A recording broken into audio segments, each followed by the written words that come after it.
friends, welcome back to my channel. I'm Xoxo, this is Xoxo Tarot, and in today's reading we are going to be looking at what good karma and blessings are coming your way. So as you can probably tell, Xoxo is still on the go, so I apologize for the chaotic setup and also the horrible lighting.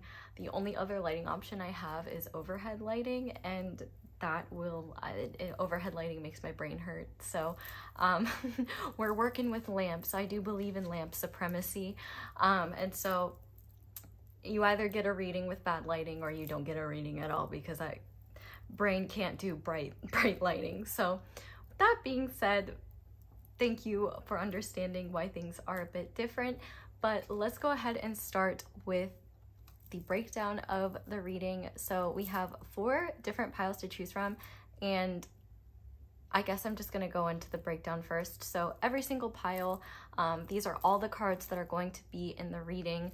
I figured shuffling with this thing is going to be too much and it's just going to get chaotic, so we're just going to have to deal with a little bit of chaos in this reading, as if you're not used to chaos with me, so I'm sure it'll be fine. But all 4 piles, we have the same cards here, so don't feel like if you're picking one you're not getting other cards. I would pick based on the energy of the cards that you're feeling in the stone you're most drawn to. So starting with the first group of cards, we have this Larimar moon on top. And then for the second group of cards, I have this black obsidian pointy guy with little carvings on it on top. And then for the third stack of cards, I have this clear quartz with a little cloud on top. And then finally, for the fourth group of cards, I have this piece of Sodalite on top, which I think this is my favorite piece of Sodalite I've ever owned. She is just so beautiful and I can't get over it. But with that being said, I will go ahead now and break down what will be in the reading. Excuse me for burping. Y'all know what you're getting with me. I don't know why I'm apologizing so much, but to start, we're going to use the Oracle cards to just look at what good karma and blessings are coming your way. Now, what I mean by good karma is just essentially good energy that you've already put out into the universe and how it's coming back to you. I'm a firm believer that when you put out good energy, you receive good energy, but I also wanted to add blessings because we don't necessarily need to do anything good to receive blessings. So I just wanted to have both in there to just cover our bases. But after we look at those, we are then going to get into the tarot. Now, it's absolutely fine if you pick more than one pile, especially if the blessings that I am describing and the good karma that I'm describing doesn't really sound like it applies to your life. I would definitely try a different pile, but it's absolutely okay to be drawn to more than one because it's quite possible there could be more blessings in multiple readings. But to look at the tarot, we're going to start by looking at a specific way you will see this good karma and these blessings manifest in your life. Get a specific example, since the oracle cards will be a little bit more general. And then we are going to look at praise that your guides or the universe has for you when it comes to what you've done to bring about this good karma for yourself. Obviously, it's not always an individual effort, but I thought it'd be a good opportunity to be called out in a good way about the good things that you've been doing. Then we're going to look at how these blessings and good karma are going to bring about significant positive changes to your life. Then we're gonna look at how we can make sure you're not blocking any of these blessings and like pushing them away, which I think is very important because we can often unintentionally block good things from coming to us, maybe because we believe we don't deserve it or we're afraid to step up and receive it. So I think that's pretty important. And then we're gonna finish off by looking at how you can generate more good karma for yourself in the future, more positive energy for yourself in the future. And then we will finish off by looking at guidance for your highest good moving forward. So with that being said, feel free to take the time that you need to pick which pile or piles you feel most drawn to. Once again, thank you for your patience with all of the changes and chaos going on right now. I am traveling for a little bit longer, but if you're watching this when I first upload, stay tuned because I will have announcements about exciting things that Kino Tarot and I will be doing together. I guess if you're watching this later, you can see what that is. But with that being said, feel free to pause the video if you need to. Like I said, it's absolutely okay to be drawn to more than one pile. Take what resonates, don't let the rest take from you, and I will see you in your reading. Hi there, pile one. Welcome to your reading, and thank you so much for being here. If you guys chose the Larimar Moon and the entire stack of cards, which the others are on the side, but this stack of cards, then this is going to be your reading on blessings and good karma coming your way. So we're going to start by looking at what these blessings are, but if you would like a full breakdown of the reading, there is one in the intro. So to start, we have the Sweet Waters: sensuality, romance, enjoyment, fertility, and balance. We have Osiris with resurrection. We have the Angel of Balance. And we have Pisces with the Dreamer: mystical, intuitive, psychic, romantic, sacrifice, sensitive, fantasies, escapism, empathy, artistic, adaptive, addictions, ruler of the 12th house. So this is really, really beautiful energy. And oh my God, I'm already starting to roll my eyes because I really don't want to hear ASO, don't get my hopes up. First of all, hope is like very necessary to be able to navigate this dark world, but also there's nothing wrong with having hope. I think it's when we place specific expectations on those hopes that we run into trouble. But I think one of the blessings coming into your life is that you may be reclaiming a part of yourself, specifically a more whimsical, magical part of yourself.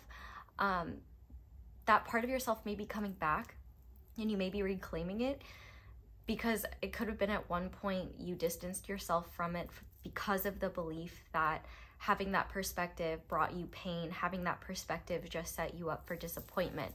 And I think what's really beautiful is that, sure, maybe in the past you did have this very whimsical view of the world, but maybe it was like so whimsical and so magical that there wasn't a whole lot of room for reality. And I think what's happening is a rebalancing where you are not only considering realistic factors of life and recognizing like the limitations and barriers to anything and all that exists, but also recognizing that life isn't just doom and gloom. Life isn't just, you know, rigidity and structure, that there is in fact magic in life, and there is more to life than just what we see on the surface.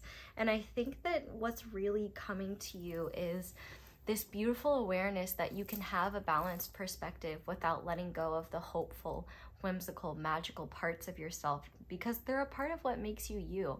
And I also think you're going to be recognizing the blessings that have already been in your life that maybe you haven't been recognizing because of like a cynical outlook, or because of, you know, maybe you're dealing with like some sort of mental or emotional or physical health issues that were kind of getting in the way of your ability to enjoy those things. So one thing that I may be hearing is you may be finding like the right sorts of support and tools to help you with that and help you regain some sort of normalcy.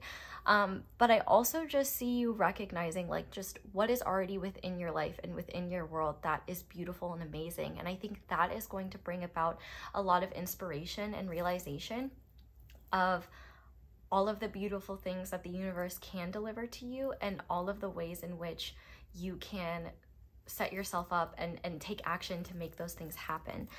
The fact that we have romance here twice, I definitely feel like there could be romantic blessings coming in for you, whether you have a partner or you don't. So let's say, for example, maybe if you do have a partner, maybe you are entering a phase with them that is very light, very jovial, especially if you've been going through hard times or the situation between the two of you has been unbalanced. Or maybe if you have like shunned romance or the idea of that with another person, you may be opening yourself up to that again and recognizing that if that is something your heart truly desires, not only can it happen, but it will happen. But I also think that this has taking like the love aspect out of it, or the romantic aspect out of it. I don't think it's just romance in terms of relationships. I think it's romance in terms of life and your viewpoint of life. Like, you're almost looking at life through this romantic lens. Like, you could be literally just like romanticizing, like walking down the street and smelling the flowers and noticing like all of the cute little creatures running around, or just noticing the beauty of life that we often miss because we are so focused on what isn't working, on what's not happening for us, on what we're frustrated on, and things like that. And I think what's really beautiful is it's not like you're veering into, say, toxic positivity or straight up delusion. It's just, rather than only seeing the glass half empty, you're seeing the full picture and the full spectrum. So you're not losing kind of what you've learned from, you know, maybe having an overly idealized, overly romanticized perspective, but rather just having a more balanced perspective that allows you to see all sides of things, that allows you to see the positive and the negative and the neutral, and allow those things to coexist, to recognize that there are certainly aspects of your life that you wish were different, but that doesn't mean you have to deny yourself the opportunity to enjoy the sweet things in life now. One big thing that I see is you being less hard on yourself when it comes to enjoying aspects of life, especially sensory aspects of life. So whether that is taking the time to go to your favorite coffee shop or tea shop and, you know, make your favorite drink and sit and enjoy it, or taking the time to do artistic things or connect with people that make you feel connected to the deeper elements of life, the things that give you meaning. I feel like you're going to be looking at life from this perspective of, oh, the universe didn't turn its back on me, I turned my back on it, and the only thing I have to do to change that is to be willing to open myself up to the universe again with open arms. You know, I do think it's completely understandable when we run into challenges, when we run into hardships, to really close ourselves off from life, because it can be very painful and it can be very frustrating. And you know, we can also create stories about what that means for us. And I think rather than you creating stories for yourself, you're just going to be observing more, like what the universe might be trying to communicate to you, what you might be learning from certain experiences in your life, and the blessings that come from these experiences. Like, for example, let's say you really, really, really want a partner, and that's something that maybe you've been a bit cynical about because you're like, oh, the universe is never going to bring it, I'm going to be alone forever, blah, blah, blah, blah.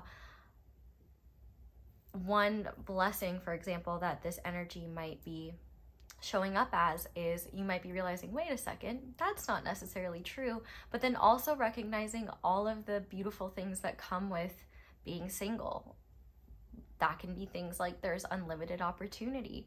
You are able to do what you want when you want. You don't have, like, especially if you live by yourself or you know, you don't live with someone, being able to do whatever you want in the freedom of your own home and not have to consider another person.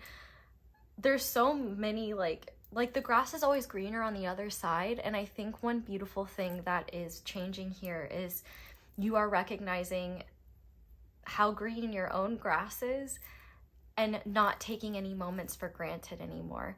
I also just think that you're gonna be reconnecting with parts of yourself. I know I already said this, but reconnecting with parts of yourself that you thought were bad for you, or you distance yourself from because you thought that they weren't good, or that they were creating more pain. But I think what you're really doing is seeing the aspects of that part of yourself that maybe did contribute to like pain or distorted perspectives, and discarding those without letting go of the healthy aspects of that perspective. You know, that sense of whimsy, that sense of recognition that, you know, miracles can happen in an infinite amount of ways, and the universe is always supporting us. And, you know, life really comes down to our perspective and how we see things. And we don't have to see things in this like blindly positive way. We can look at things and recognize, yeah, there are really wonderful things in my life right now, and there are really tough and frustrating things right now. But the wonderful things surely make life a little bit easier and a little bit sweeter, so that it then becomes a little bit easier to deal with the tough aspects of life.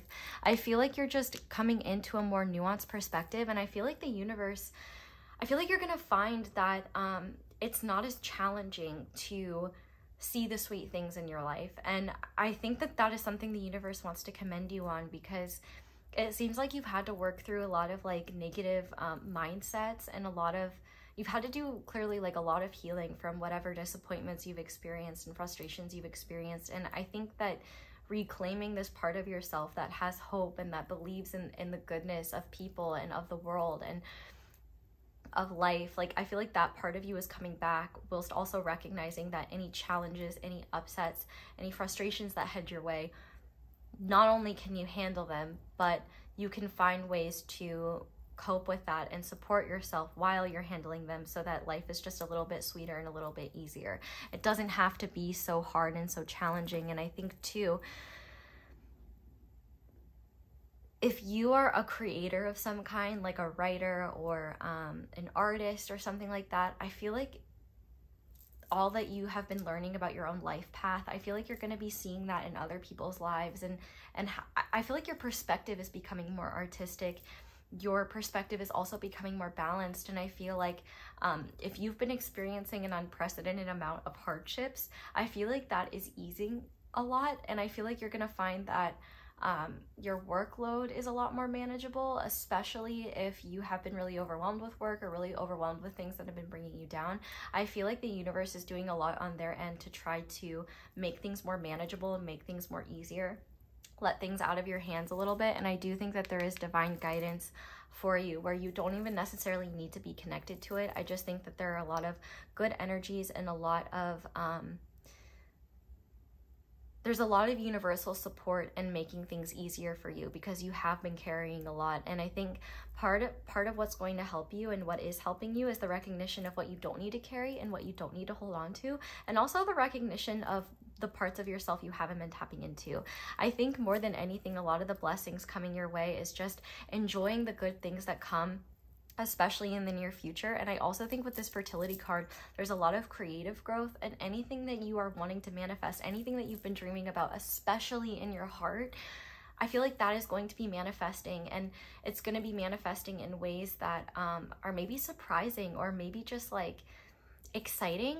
Like I'm hearing Cinderella in my head right now, the Disney movie version where, you know, she sings that a dream is a wish your heart makes. And I feel like you're going to be recognizing that it's not delusional to believe in good things coming your way, and it's not a bad thing to have hope and faith in the world. But like maybe, for example, let's say if you've been wanting to manifest a partner or something like that, rather than being focused on one specific person, you may be saying, okay, universe, whether it's this person or someone I don't know or someone else, I trust you to deliver the person that is going to be most supportive towards me, and I trust myself to be discerning enough to know who that person is. Because maybe, for example, the universe will bring, like, we're in Mercury retrograde right now, so like, you know, maybe the universe will bring back someone that maybe isn't of your highest good, or who doesn't have your best interests at heart. And I feel like you'll be having the discernment and awareness of, no, you know what, like, no matter how much love I have for this person or this situation, like, I'm not going to place expectations on how the universe brings these things to me. I'm just going to trust that whatever comes forward, I have the discernment abilities to know whether it is for me or not for me. And I'm going to say yes to the things that light me up, that make me feel good. So this is a really beautiful energy. And the biggest thing that I do want to say is, like, there is no dream too big. I think the biggest thing that could get in the way of your ability to enjoy these things is if you are focused on the when and the how. Like, if you think of your manifestations as a dish at a restaurant that you ordered and the universe is the chef, I feel like you're really being called to, like, not rush the chef because you don't want to eat uncooked chicken or eat a meal that's not fully baked, you know what I mean? So I really do think that the biggest thing is you're just having a more balanced, objective approach to life that is helping you see the beauty in now and not be wishing your present away, hoping for a more ideal future. The fact that you're seeing the beauty in your present and not projecting your dreams into the future, it's allowing you to take action now that supports your future endeavors, and it's also attracting the things that you want because you're literally embodying these vibrations of these vibrations. I know it's silly, but like, It's the reality. You're embodying these energies of enjoyment, of sensuality, of romance, and those things are helping them come to you, because rather than like projecting them into your future, the universe is going to be reflecting back what you're putting out. Does that make sense? So with that being said, we're going to go ahead and get into your tarot now.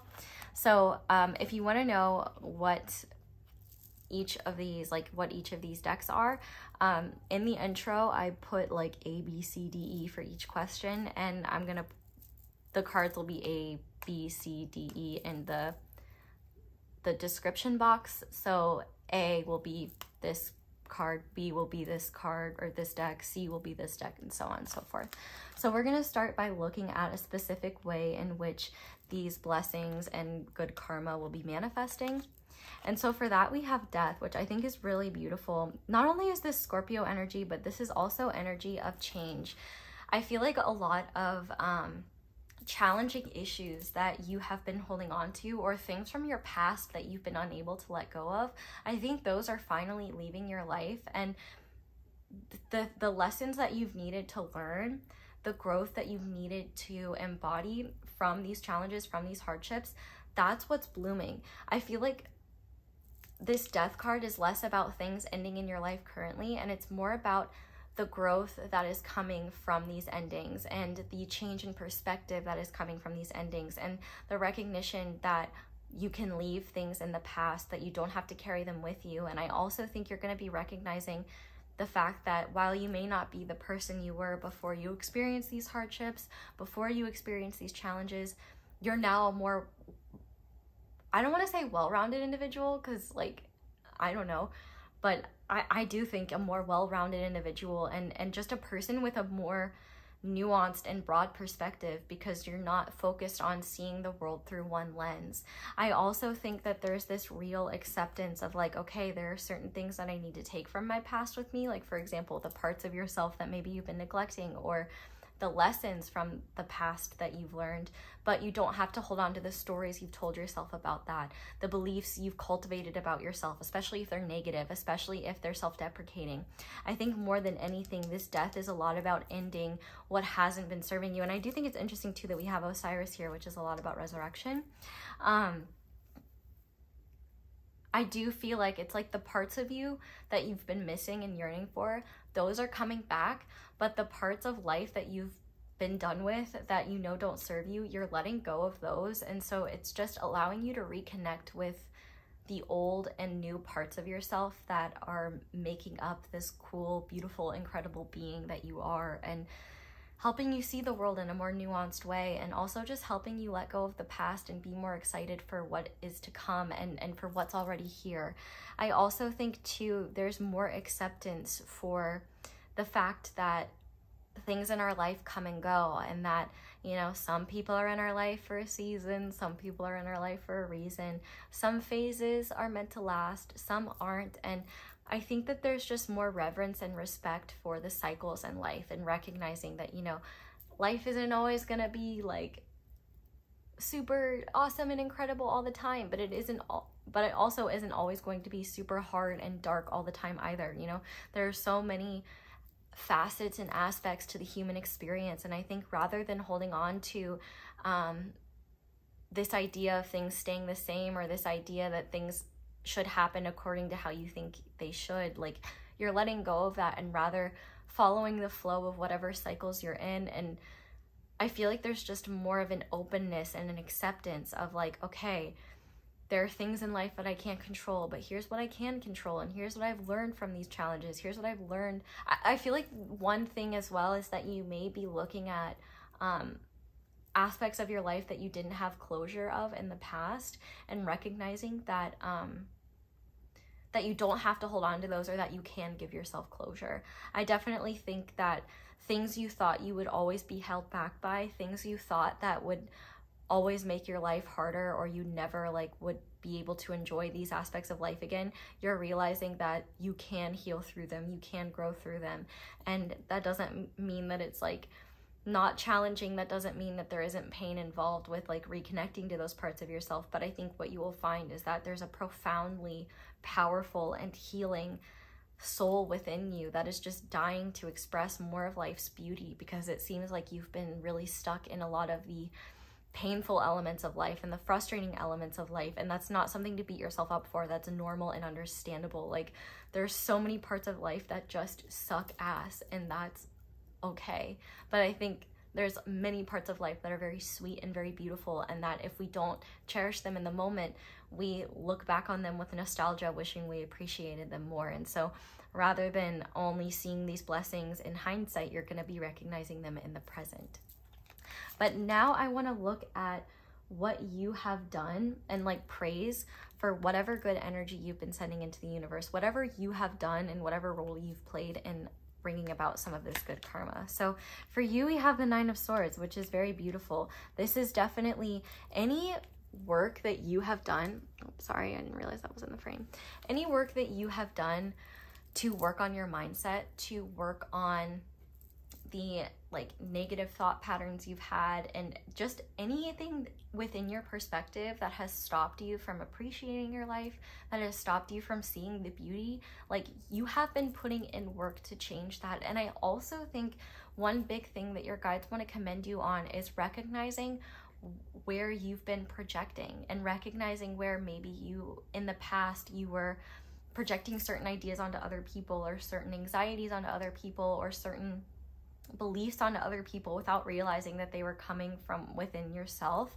I feel like it's actually really interesting how similar these two cards are, in the sense that there's a skull and there's something going through it, and in this one it kind of looks like swords, whereas in this one it's a flower. And so I think one thing that you are realizing is just how your perspective can be helpful and how it can get in the way of your ability to enjoy life. So I feel like one thing your guides really want to praise you on is your ability to evolve your perspective, your ability to not get attached to the stories that you're telling yourself. And I think it's so interesting because there's literally a closed book here.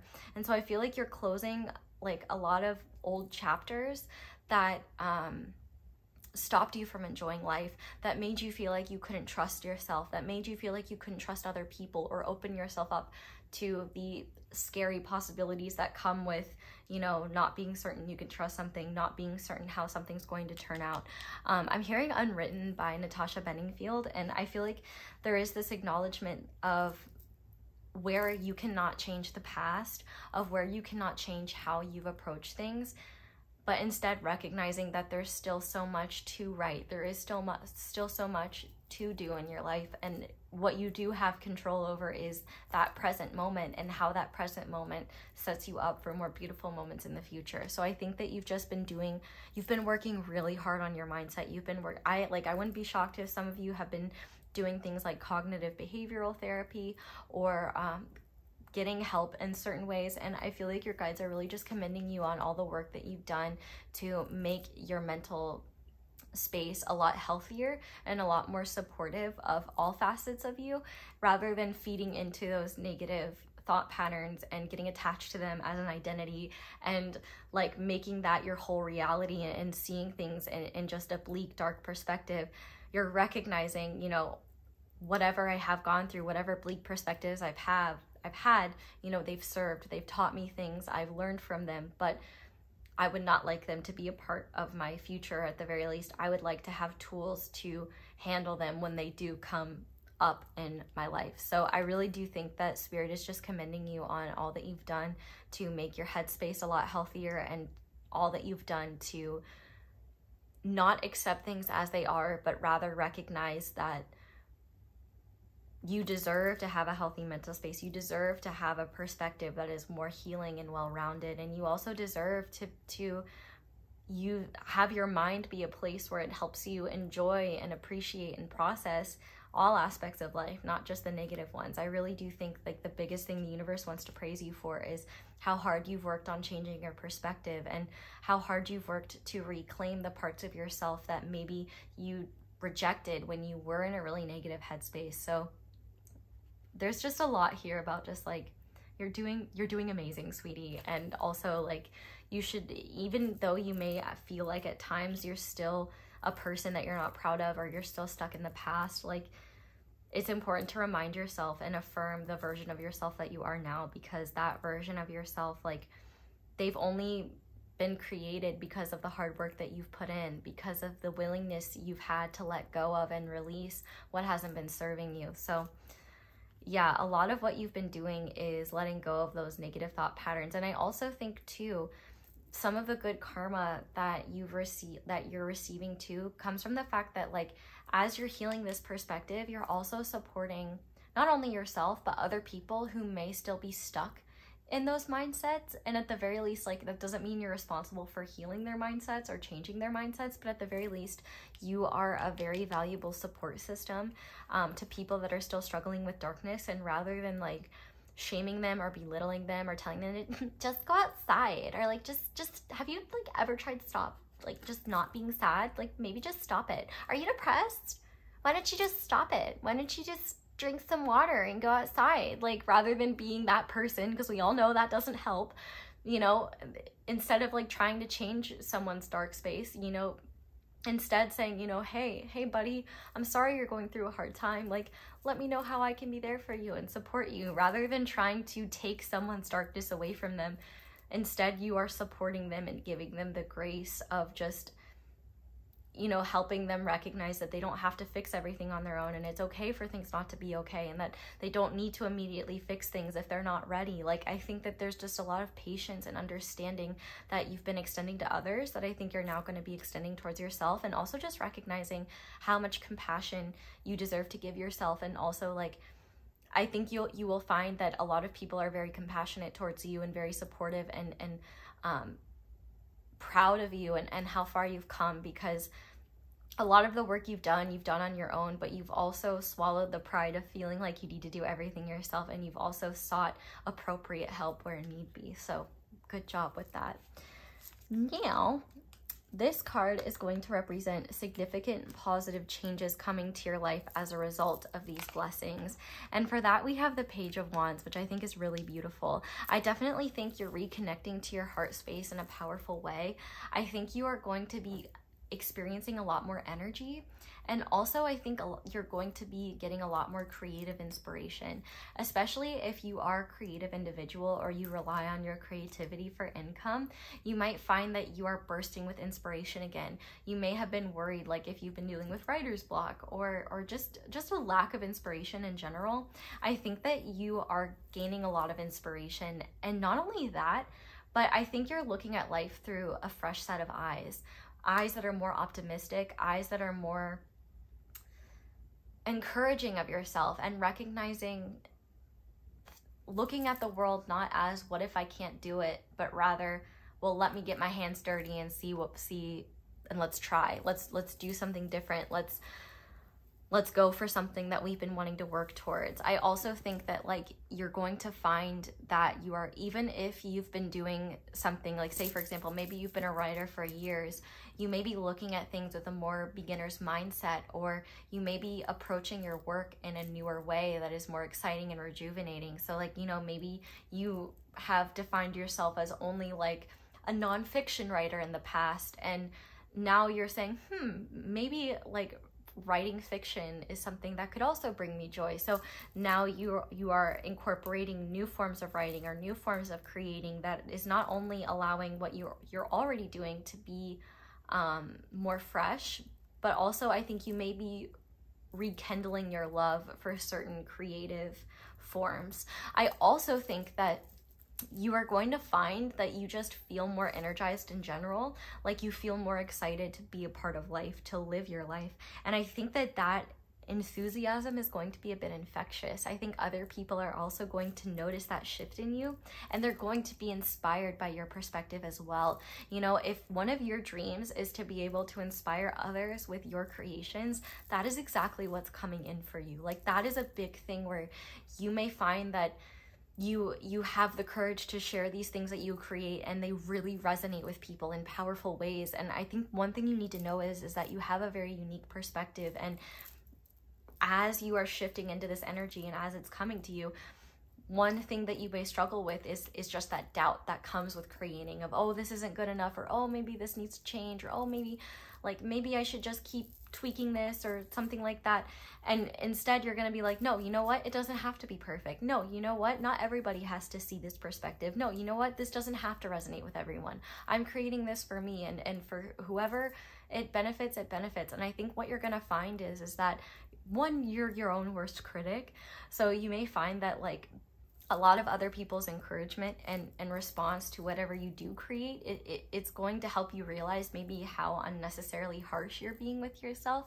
But I also think that you're just going to be feeling less like you, like everything has to be perfect, everything has to be done a certain way, and instead just being creative and allowing your creativity to flow, allowing inspiration to take you places you haven't been before, and allowing the nuance of your many perspectives to come together for this balanced perspective that is not all light or all dark, but rather an intermingling of both, and expression of all the polarities you've experienced and all of the energies that have been a part of your life, and not just the dark ones or the light ones or the ones that you like or the ones that you're ashamed of. Like, I feel like you are coming into balance in yourself in a very powerful way, where you're exploring this new nuanced version of yourself and this nuanced perspective that allows you to have many things be true at once, rather than just one thing be true at the expense of the other thing.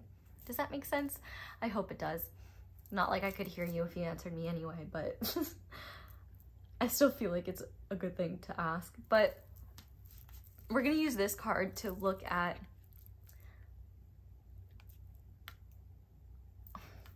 the paper instead of trying to read it from a far distance.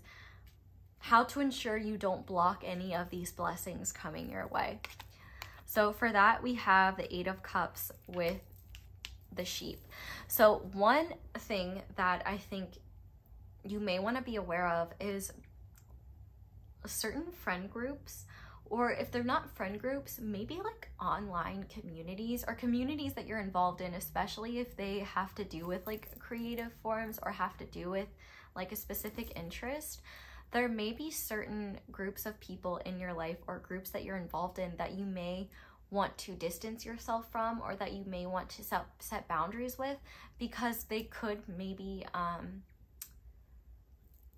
be unhelpful in terms of enabling perspectives that don't serve you anymore, that you know don't serve you. So I guess like I'll use myself as an example.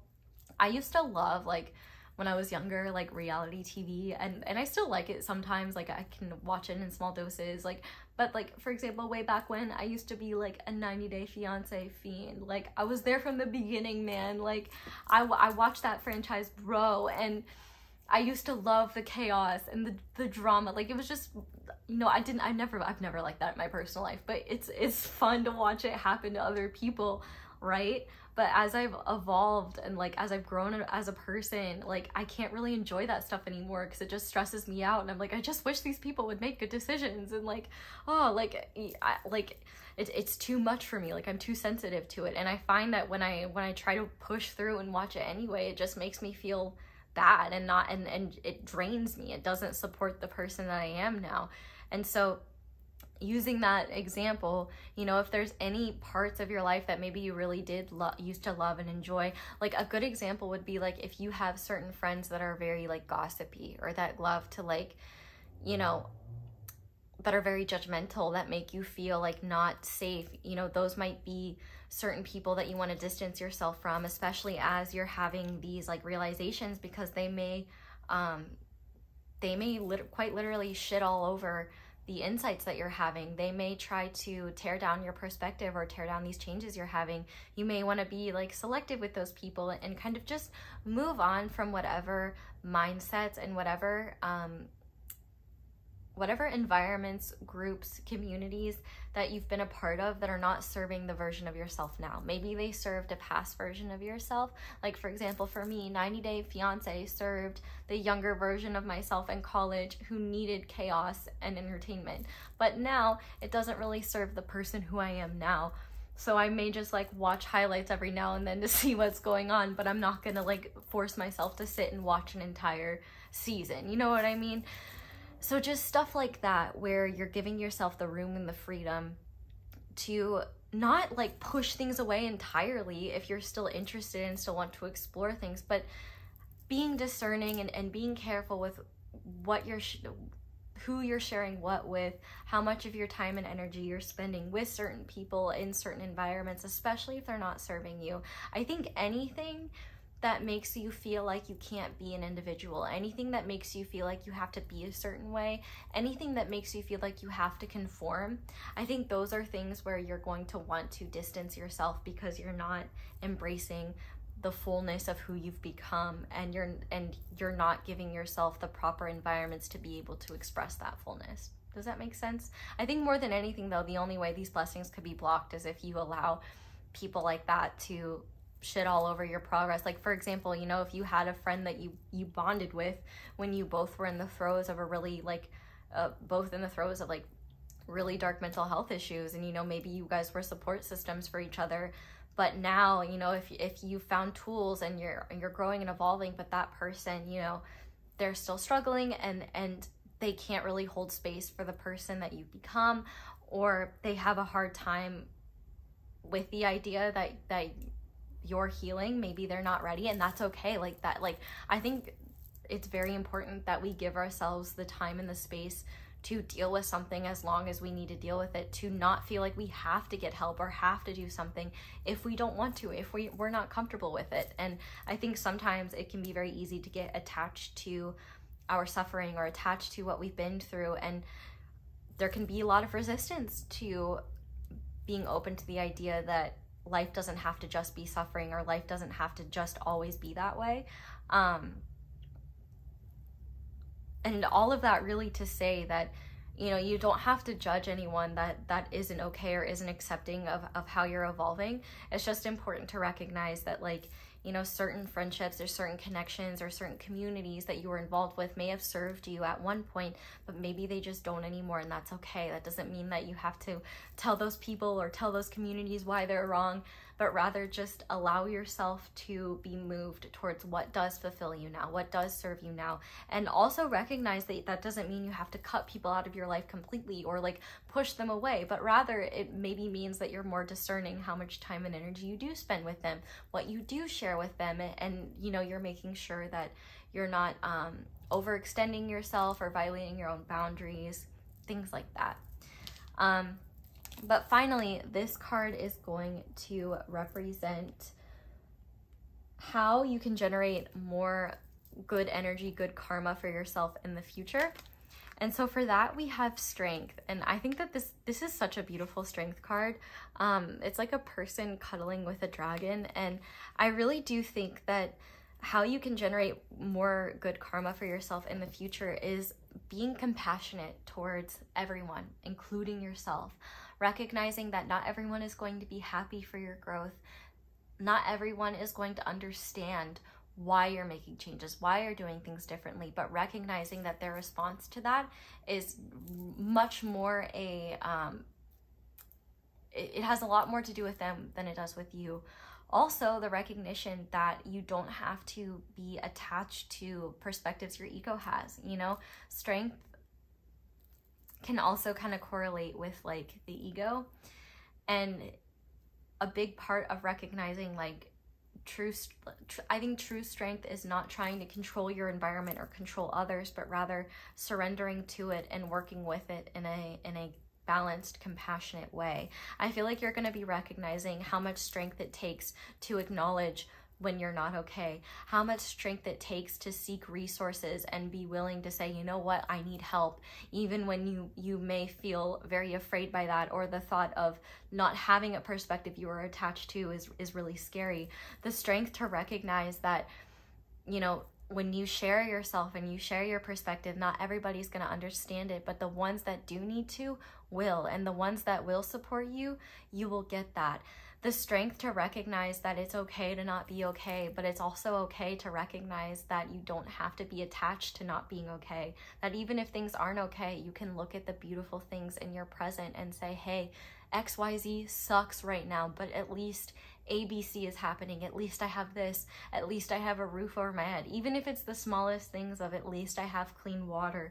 At least I am fed. Like, those are still things that, you know, we take for granted, and it's very easy to take the beautiful things in our life for granted. And so I think that you're really going to be looking at maybe parts of life that you haven't been seeing very clearly because you've been maybe stuck in a more negative perspective. And rather than demonizing yourself for having that negative perspective, rather than shaming yourself for that, having compassion for the version of yourself that was in so much pain, that perspective was the only way in which you could see the world. And also recognizing that there are many people still stuck there, and rather than shunning them or looking down on them, recognizing that you don't know their path, you don't know how they're perceiving things, you don't know their experience, and that they not only deserve to be able to have the perspective that they feel serves them, but it's also not your job or your responsibility to change it.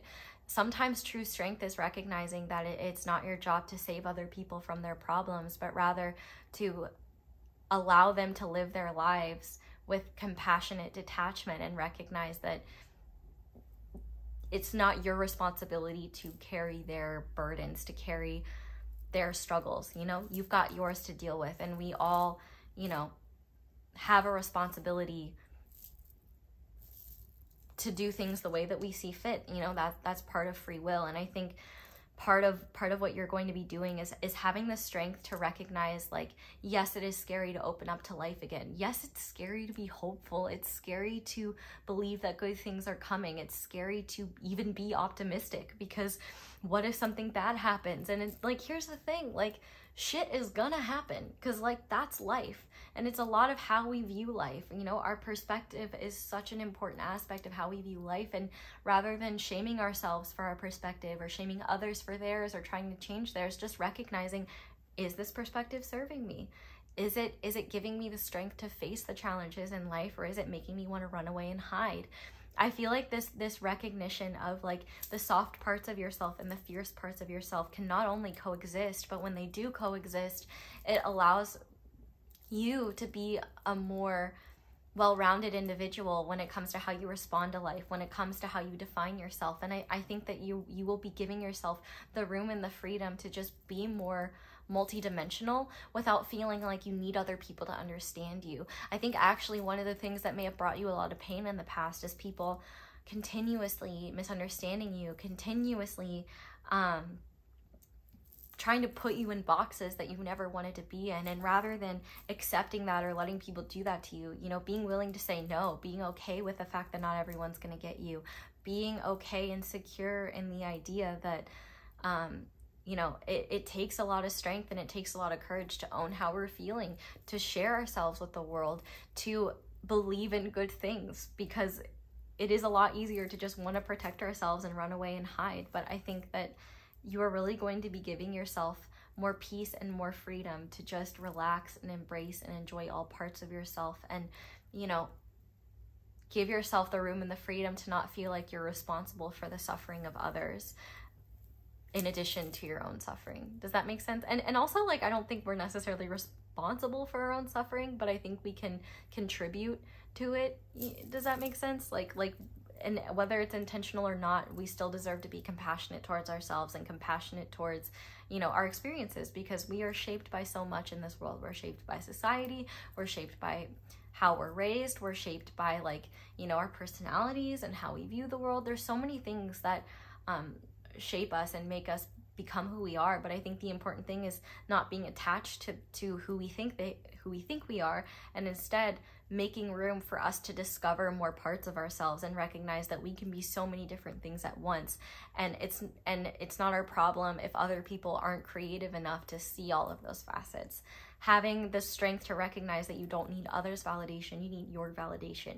You don't need other people's unconditional support, you need your unconditional support. You don't need other people's understanding and compassion so much as you need your own understanding and compassion for yourself, and not waiting for other people to give you that permission to live life or give you permission to see things in a certain way, but rather just say, this is my life, this is my perspective, and I'm allowed to view it in whatever damn way I wish. And it's definitely more helpful to have one that allows for the sweet things in life and not just only looking at the hard parts. Like, you know, I think one perspective that creates a lot of pain is this idea that we are supposed to be happy all the time, or that life is supposed to be hunky-dory all the time, because that's not true. Like, there are always going to be parts of life that maybe we wish we could change. There are always going to be things that, you know, maybe we're not 100% happy with. But I think, you know, like, I think capitalism especially feeds this idea, oh, if you get this thing, if you do X, Y, Z, you will be happy. If you make this, like, you will be happy and you will have no issues. And I think that, for example, is something that creates a lot of suffering, because it gives people, it feeds into this belief that life should be without suffering, or that suffering shouldn't exist. And like, yes, that's a beautiful notion, it's a beautiful idea, but we're nowhere near that yet as a human collective. So recognizing that clearly there is a lot of suffering in the world, and there is a lot of hardship in the world, but that also doesn't mean that you carry the suffering of the entire world on your shoulders and rob yourself of the opportunity to feel beautiful things, to feel joy, to see the beautiful things in the moment, and recognize that this joy and bliss also coexists with suffering and despair and all of those things in between. Like, life is so many things at once, and we don't have to tailor our perspective to only view it in one way. So with that being said, I'm going to go ahead and finish off this reading with some guidance for you moving forward. So, oh, beautiful. Surrender to complete healing. Open to the fully loving, compassionate forces of the universe that support your physical, emotional, and spiritual healing. Yeah, I think a lot of your healing in the future is not going to be painful healing in the sense where you're facing a lot of wounds, but rather allowing the parts of yourself that you detached from when you were going through really painful experiences, allowing those parts of yourself to come back and creating space for them and nourishing them and supporting them. And I think that there's a lot of positive ways in which you're going to be healing, where you're going to be allowing yourself to enjoy things, allowing yourself to say no to things that don't make you feel good, allowing yourself to say no to people that make you feel like you shouldn't feel good, like, and also allowing yourself to say yes to things that do make you feel good, and not pushing away the beautiful things the universe wants to bring to you just because you're worried you don't deserve it, or you're worried or you feel guilty about feeling good. Like, I think we all kind of feel that way sometimes, but like, you know, if you think about it, yeah, sure, there are people that have it worse than you, but there are also people that have it better than you. So, you know, like, the more you just recognize that it's less about what other people are doing, instead of comparing yourself, just giving yourself, like, we all, like, no human leaves this earth unscathed. We all know what it is like to be in pain. We all know what it's like to deal with wounds.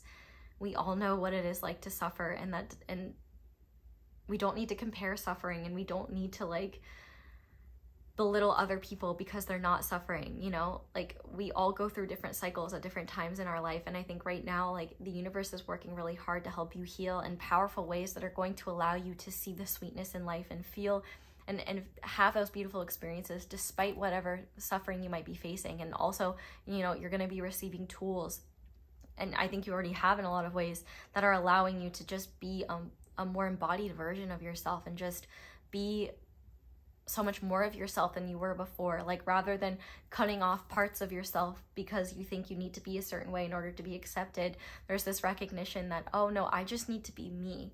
And the people that vibe with that, the people that support that, yeah, they're great, and they can stay, and I can be open to more people that will appreciate that. And the people that don't respond well to the different parts of myself, the people that don't support me from a place of love, like, maybe those are people I need to distance myself from. But we also have the eagle, and I'm gonna look on my phone and see, like, what else the eagle has to say, because I didn't bring the guidebook with me. You know how luggage weight can be. I'm not trying to pay for those fees. But one thing with the eagle thing is flying above a lot of the nonsense, flying above a lot of the drama, and also when you are stuck in a mindset that isn't helping you, that is taking you out of a more balanced perspective, that is taking you back to a version of yourself that you don't want to be anymore, or a perspective that doesn't align with your heart and your soul. I feel like a lot of the tools that you've been cultivating are going to allow you to, instead of just being stuck in that perspective, kind of see beyond it and observe what's happening, because like, you know, when we have those perspectives in our brain, it really comes down to conditioning, and it comes down to, you know, we are going to naturally see things in ways, our brain is naturally going to do things in ways that are more habitual, that it's more conditioned to do. And it takes a lot of observation, it takes a lot of awareness and higher thought to work through that. And I think like not beating yourself up when maybe you fall into old patterns, or not shaming yourself when you still feel and experience things that you don't want to feel and experience, because we're human, like that happens. Adding a spiritual perspective is not about eliminating your humanity. It's about bringing more meaning to your humanity and recognizing that like all aspects of humanity serve, even the parts that we don't necessarily like, even the parts that we wish were different. But yeah, let me look at Eagle. Where are you, Eagle?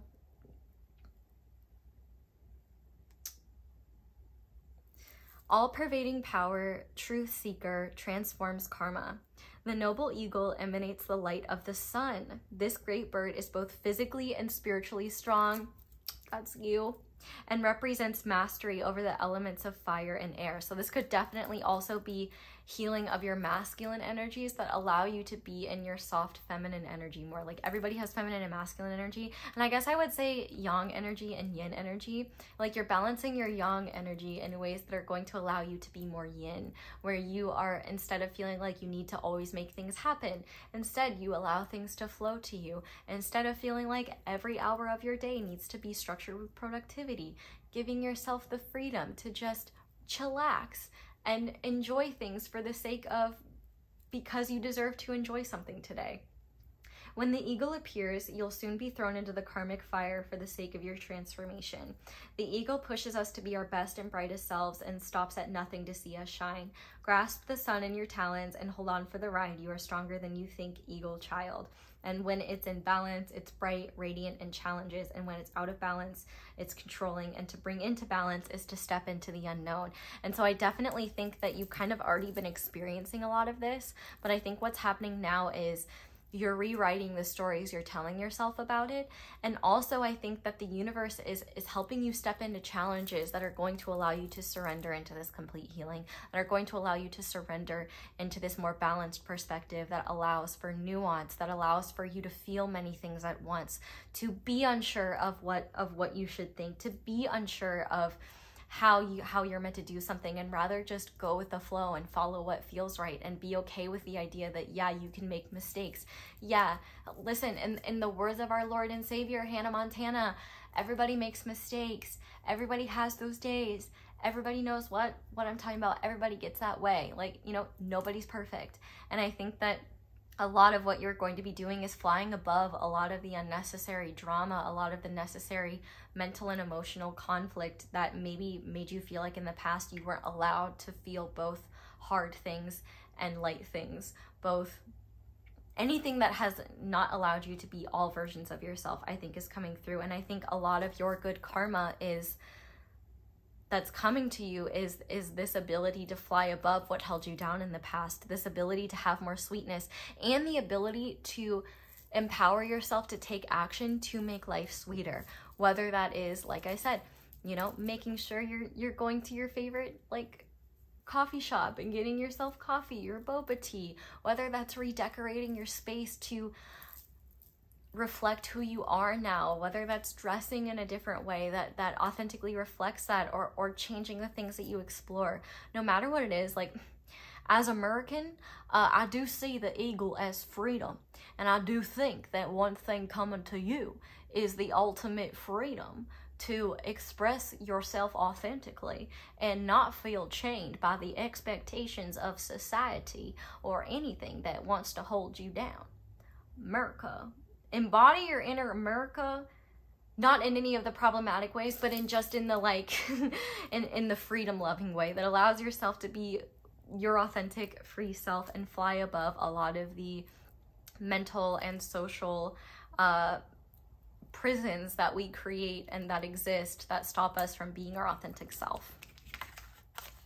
But we also have clearing, obstacles removed, and make space. So I definitely think that as you clear the things that don't serve you, like for example, walking away from the things that take up a lot of your time that aren't serving you anymore, walking away from the things that keep you stuck in a past version of yourself. I also think that this is an encouragement if you have like objects in your house or in your space that really take you back to a time in your life that you really don't want to think about as much, that you really don't want to be attached to. And it might be worth like looking into getting rid of certain things, of donating certain things. But I also think just learning to make space for life to happen, you know, whether that is giving yourself more time off to just do what makes you happy. And if what makes you happy is doing absolutely nothing, then do it, bitch. Like, I love doing nothing. Doing nothing is great. Like, sometimes we need that. And also I think mental clearing, learning how to clear our mind and clear our thoughts so that we can make more room for, you know, insights the universe has for us, make more room for observation rather than analysis. Like, things like that will really help you see through maybe obstacles that have solutions and obstacles that were only a perception or an illusion in the first place. But we also have time to reflect, and I definitely think that's what you're in the process of now.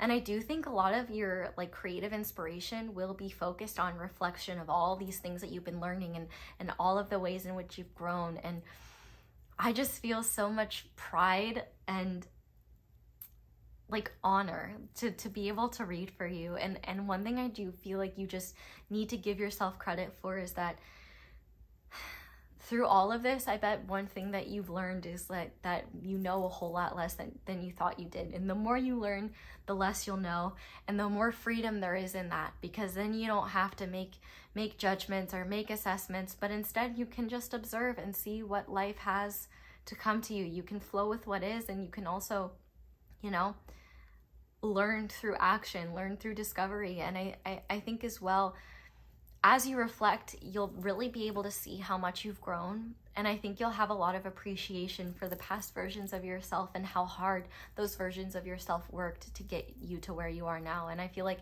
one important thing is to not shun or shame yourself for past versions that you may not be proud of, but rather have compassion for those versions of yourself and recognize that they were doing the best they could with the knowledge they had, same as you're doing now. And you deserve to give yourself grace, mercy, and compassion. And also, you deserve to not hold on to things and people and communities and shit like that makes you feel like you have to be perfect or you have to know everything or that you have to see things in one way. It's not your fault that other people are not creative enough or open-minded enough to have more nuance in their life.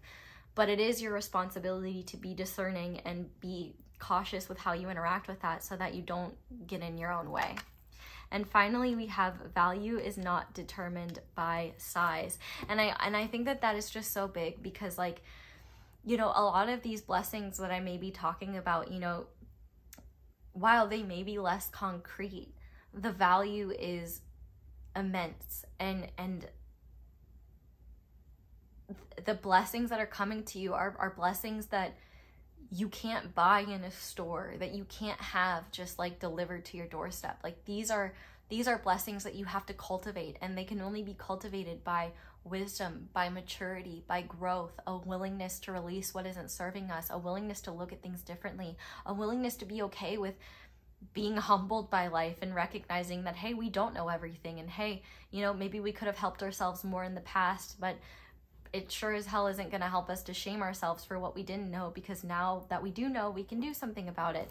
And I also just think too, you know, value is not determined by size. I also think recognizing like the fact that you don't need a big following to share your life. You don't need a big, like, you don't need a lot of support in order to do something that you care about. Like, your worth is not determined by how many friends you have or how many likes a picture has. Like, your value is determined by things like how you see yourself, what you value in the world, and also recognizing that you don't need other people's perspectives and other people to acknowledge your value in order for you to have it. You are valuable. Like, you are valuable because you exist. And also, on the flip side, you know, if you have like issues like with body image.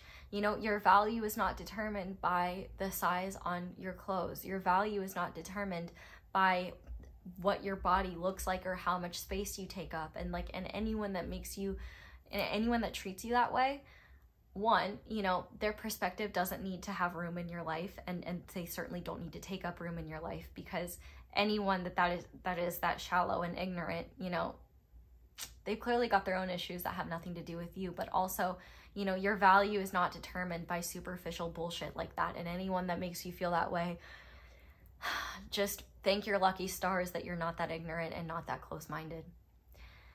But overall, pile one, there's a lot of beautiful things coming your way. And I think one of the most beautiful things coming your way is an acknowledgement of how much of yourself you have yet to discover, and how valuable and important all parts of yourself and all parts of your experience have been. And I think there's a lot of beautiful things coming your way, and it has less to do with the fact that it's coming to you more, and rather you're just seeing what's been there all along. And so the beautiful things that are coming are going to flow to you more easily.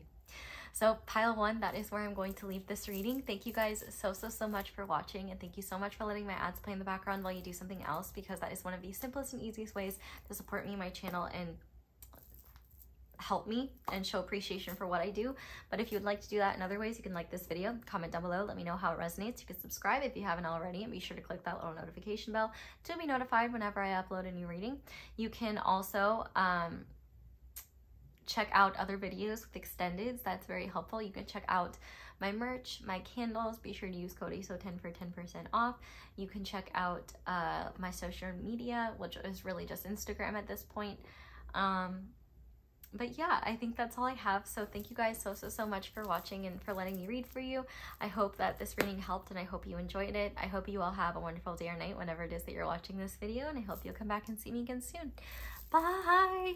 Hi there, pile two. Welcome to your reading, and thank you so much for being here. If you guys chose the black obsidian carving guy and this stack of oracle cards, then this is going to be your reading on good karma and blessings coming into your life. If you'd like a full breakdown of the reading, there is one in the intro where I describe everything in, albeit chaotic terms, but I describe everything. So if you have any questions, check the intro out. But we're going to go ahead and start by looking at the overall energies of the blessings and good karma coming your way. So to start, we have Neath with offensive action. I may be pronouncing that wrong. Forgive me if I am. We have the Sirens. Use your voice, expansion, freedom. We have Woman holding a coin. And we have the first house with the Self. Physical appearance, early childhood, goals, desires, individuality, temperament, personality, natural tendencies, identity, self-image. This is awesome. This is so awesome. So one beautiful blessing that is coming into your life is you're going to stop waiting for life to happen for you, and you're going to start making things happen for yourself. The fact that we have the Sirens with use your voice, expansion, and freedom, and Neath with offensive action, I feel like you are going to be recognizing areas of your life where things are not going to happen for you unless you take that action to make them happen. We also cannot ignore the fact that we have coin here. So I really do think whatever changes you are making are not only going to lead you to more monetary abundance, but they're also going to lead you to a stronger recognition of your own self-worth, especially since we have the first house here. I think that there is going to be this healing, which I think has already been happening, but I think as you step into this energy, you're going to notice it even more, of just this healing of the fact that you don't need to be perfect, and that you don't need to apologize for taking up space. You're here, you exist. If you weren't meant to take up space, you wouldn't exist in the first place. You would not be the sperm that won, but you were. Actually, isn't it that it's not only like this the sperm that make it, but also I think the egg chooses? Okay, your mother's egg chose you. You were the sperm that got to the egg, and the egg chose you. You got all the way there, and then like your existence is an incredible miracle. Like the odds of you actually existing and being here right now are so slim to none And yet here you are. And yet here you are existing, and we are all so lucky that we have you here. And I think that you're going to be recognizing that. And instead of saying, no, I suck, no, no, there's so many people better than me, you're gonna be saying like, yeah, actually, yeah, I am a cool person. Yeah, I do deserve to take up space. Yeah, I do deserve to advocate for my rights. Yeah, I do deserve to express who I am without shame. Yeah, I don't have to listen to negative, hateful opinions of other people. Yeah, I don't have to keep making myself small because that was what I was taught. You do not need to make yourself small. And in fact, I think that a lot of what is coming through is a recognition that you are rewarded when you advocate for yourself. You are rewarded when you take up space. You are rewarded when you embody the confident authenticity that is lying dormant within you. But I feel like it's not very dormant anymore, in the sense that it's already starting to come out. But I feel like as you honor those feelings of expression and that desire to share more of yourself, the desire to be your authentic self and not mask who you are, the more you are going to see rewards for it, and the more you will find that you are less confused about where people stand with you, because it's going to become very apparent whether they align with the authentic version of you or not. You are no longer going to be making yourself small or dimming your light in order to make others more comfortable. If they're uncomfortable with your light, they can put on some sunglasses. They can go in the shade. They can close their curtains. They can do plenty of other things. They don't need to sit there and complain. Like, the sun, like, this is sun energy. This is you recognizing, oh yeah, I have light within me that I deserve to express. If you have a problem with it, put on your sleep mask and go back to bed. Close your curtains, put on your sunglasses, make sure they're UV protective. And it's not your problem. Like, they can take action to change things. A lot of people just don't like to see other people embodying their own authenticity because they are insecure about their authentic selves and they don't feel like they can express their authentic selves. But guess what? Those aren't the people that you're concerned about. What you should be concerned about is you and making sure that authenticity is expressed. And when you do that, you inspire other people to do the same. And so you will literally be generating even more good karma by just being yourself, because you are empowering other people to do the same. You are becoming, I don't want to say a role model, because I feel like that puts a lot of pressure on people, and I feel like it's unfair to expect people to be role models, but rather you are embodying your authenticity, and that's going to inspire others to recognize that they can do the same no matter what the response is. And sure, the response might be hard sometimes and people don't understand that, but the more you know who you are, the less other people can try to tell you that. The more apparent it becomes when people are projecting things onto you, and the more you're able to recognize, like, oh, what you are saying about me has nothing to do with me and everything to do with how you feel about yourself. Like, you are going to recognize projection a mile away. But I also want to talk about specifically one big blessing that may be coming into your life. If you are either searching for a job or looking for a promotion, or applying to schools, applying to grad schools, doing anything that you are nervous about, anything that requires you to interview, anything that requires you to speak up, you are going to be rewarded handsomely for being confident, being honest about your strengths, being honest about your skills, not denying where you could grow and improve, but having the wisdom to talk about yourself in ways that are supportive, in ways that are positive, in ways that are not like deflecting from your weaknesses, but rather like recognizing where your weaknesses are and talking about the strengths that you have and the tools that you have to like back those up. I feel like if you've been thinking about like, I want to ask my boss for promotion, that is something that like is being highlighted here. The recognition that you need to speak up. Like, they may not even know that you're desiring this. They may not even know that you're feeling that you want to be considered for a promotion.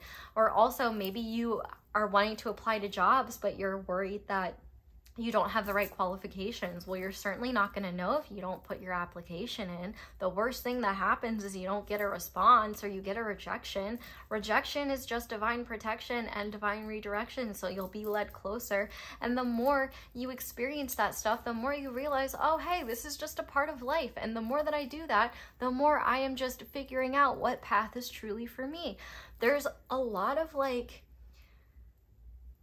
IDGAF, I don't give a freaking heck energy here, where even if people don't like who you are or don't like what you have to say, you're recognizing just because you don't like it doesn't mean I have to stop doing it. Just because, like a perfect example is this stuff, you know?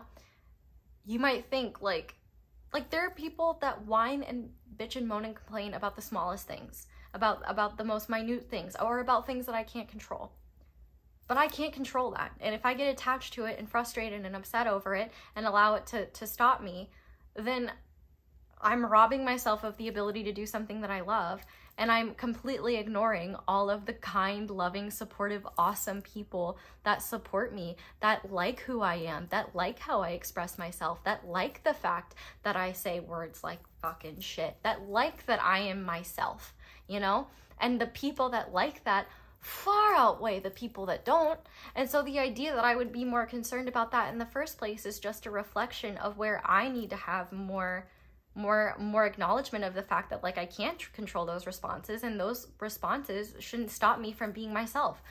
I just need to accept and surrender the fact that I can't control that and recognize that, you know, those people need a hobby and I hope they find it. But that's not my job and that's not my problem. If they want to be sad, if they want to be mad, if they want to be miserable, that's fine. Their comment's still helping me in the algorithm anyway. And that's how you need to look at that energy and recognize that anyone that is trying to tear you down, anyone that's trying to make you feel bad about yourself, anyone that is trying to make you feel bad for being who you are, they have issues that have nothing to do with you. And you don't need to waste an ounce or a minute of that energy. Like, you don't need to focus on it at all.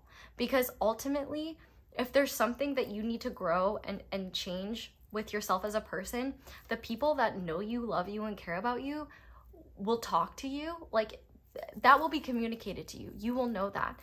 But there are a lot of ways in which people just want us to not be ourselves. They want us to not be different.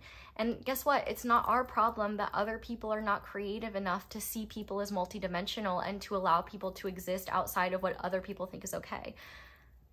You can never stop people from being negative, from trying to tear you down, from being miserable. But you can stop yourself from accepting that energy. And you can stop yourself from feeling like you even need to consider for a moment that they might have a point. Because you know why? Because that's not a loving perspective. You can acknowledge your strengths and your weaknesses from a loving perspective. And I think the biggest thing that is happening here is a real acknowledgement of the fact that nobody is going to give you permission to be yourself other than you. And nobody is going to advocate for yourself the way that you are supposed to. And life is not going to happen for you in the way that you know you deserve until you start taking action and speaking up for what you do. So one blessing here is acknowledging where you need to set boundaries. Being okay with saying, that actually doesn't work for me. Or, I think that I deserve a 5% raise, not a 2% raise. Or, hey, I am potentially looking at other positions because I don't feel that my skills are being utilized here. This is all about knowing your worth. And I also think that if you have a boss that is a woman or has very feminine energy, I do think that they could be a good person to either, one, talk to about, like for example, if you have someone, well, I think in general, if you want to speak up about like a raise or about a promotion or like being considered for one, I definitely think that that is confirmation that like, yes, you should speak up for yourself. But I also think that if there are people in your life that embody aspects that you want to have in yourself, I feel like you're really being encouraged to talk to them and ask if you can, for example, shadow them or interview them or even take them out for coffee and just ask them questions about, you know, like how do you stand firm when people don't agree with your leadership? How do you face and handle the scrutiny that comes with, you know, making hard decisions or, you know, being in charge of a group of people? How do you like, how do you overcome like insecurities around sharing more of yourself, around speaking up, around public speaking, around taking risks? I feel like anyone that you admire in that way, like, it might be really beneficial for you to talk to them. And I feel like if you've been trying to manifest connections like that, I think Spirit will be bringing certain connections like that into your life. I also think that you could be healing your relationship with your own femininity. We all have feminine and masculine energies within us, but and if like the idea of like feminine energy makes you uncomfortable, just think of it as like yin energy, energy that is more subtle, energy that is more intuitive, energy that is a little bit more chaotic and a lot less organized, but at the very least, it's like a part of yourself that you're coming into that you're no longer denying. I think the biggest blessing and good karma coming here is that instead of like sitting back and waiting and saying, oh, when is life gonna bring me this? When is this manifestation gonna come in? You're gonna say, okay, what am I doing that is not making that happen? You know, you're not gonna get a job if you don't write a resume and you don't send it out. It's gonna be, I mean, maybe you could, but it might be a lot harder. You know, how is your boss gonna know that you want a promotion if you are not willing to throw your hat in the ring for it? How are people gonna know what you stand for and what your boundaries are if you don't communicate them? Like, you know, for example, if you're known for covering people's shifts and people are always asking you to cover shifts and you hate it because you don't want to do it, but you do it because you're afraid of disappointing people, you don't want people not to like you, who cares whether they like you or not? You don't need to cover everyone's shifts. Fun fact, the only times I've ever gotten into car accidents have been when I've been covering other people's shifts, when I didn't want to cover them. So, you know, I had to learn the hard way. Maybe I just shouldn't cover shifts I don't want to do. I would save myself a lot of frustration and my car would be a lot happier with me. I don't know, just a funny thing that has happened. But that's just one example. Like, if you're more concerned with what people think of you rather than making sure that you have the time and space to nourish yourself, nurture yourself, and do things that matter solely for your enjoyment and for, you know, your own well-being, that is a form of self-betrayal that you have to call out in yourself. I really do think that there is this real shift in your perspective and awareness that is saying, these things that I want, these dreams that I have, they are not going to happen for me unless I start putting myself out there. Like, how are you going to be a professional baseball player if you don't know how to play baseball? How are you going to do things if you're not taking action towards them? You know, especially if you're looking at like a great example would be if you are wanting to go to grad school, but you're looking at how competitive these grad schools are and how hard it is to get into them. Like, you only need to get into one. You can be rejected from tons of them. All you need is one. And you're certainly not going to get in if you never apply. They're not even going to know you want to be there. There are times in which we have to sell ourselves, where we have to speak proudly of ourselves. And when we have confidence in who we are, when we show up unapologetically and express ourselves, like, people can feel that energy. People can feel that confidence. And I'll be the first to admit I'm not always confident. Y'all get that all the time. You're like, hey, so I wish you wouldn't apologize so much. I wish you wouldn't do this. I wish I wouldn't either, but I'm working on it, man. And, you know, we can all be more confident in ourselves. We can all, you know, stand in our power more. It is hard when we get negativity sent our way for just being ourselves. But you know what? It makes us stronger. And it also gives us the resilience to be ourselves anyway. And I think a lot of what's real, the beautiful things that are happening here is you're coming into yourself and you're going to realize, wow, life has gotten a lot easier now that I've stopped denying who I am, now that I've stopped trying to appease others, now that I'm healing the inner people pleaser.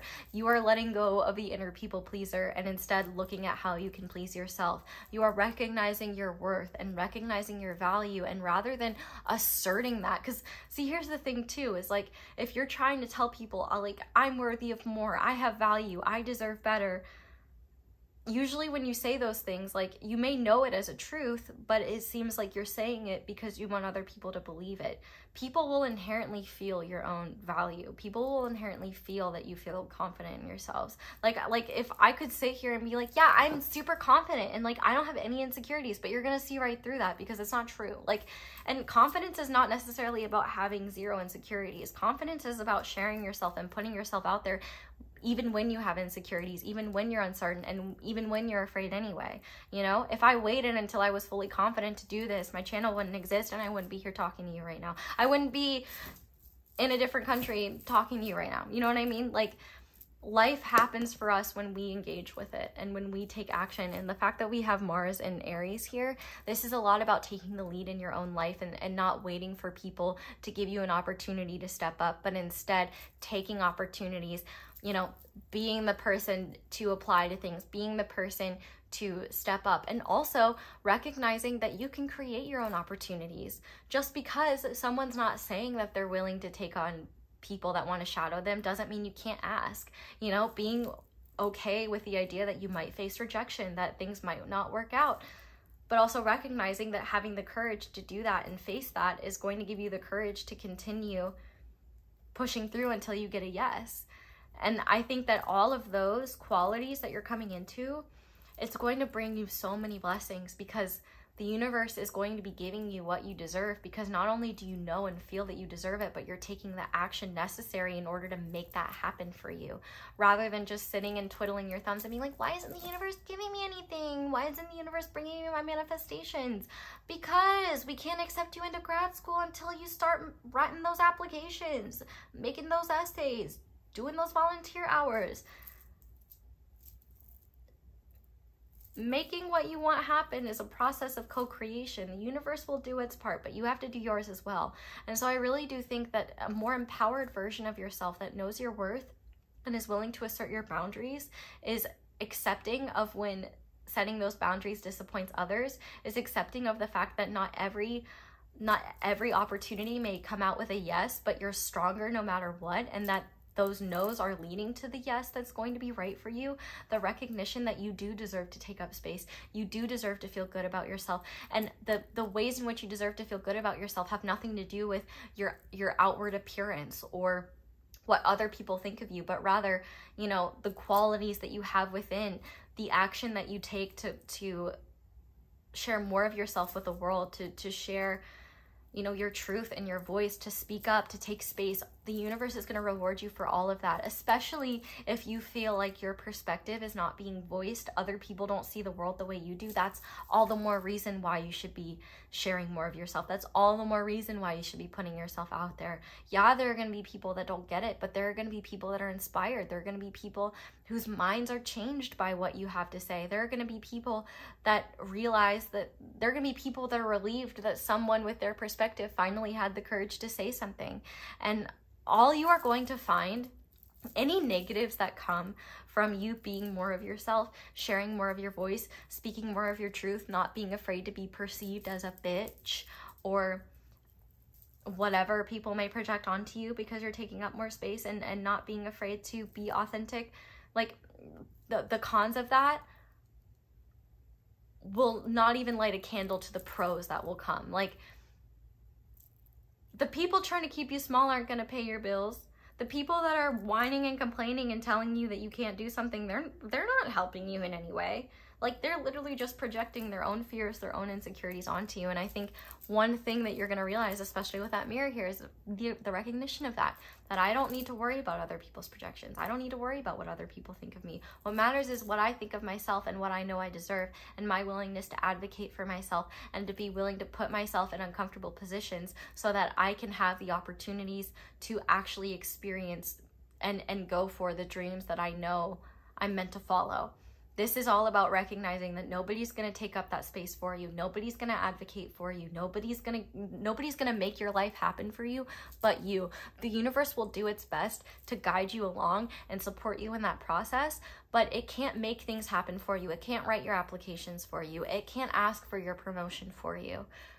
But it can lead you to those right opportunities. It can be a source of support and encouragement when you are feeling frustrated, when you are feeling uncertain.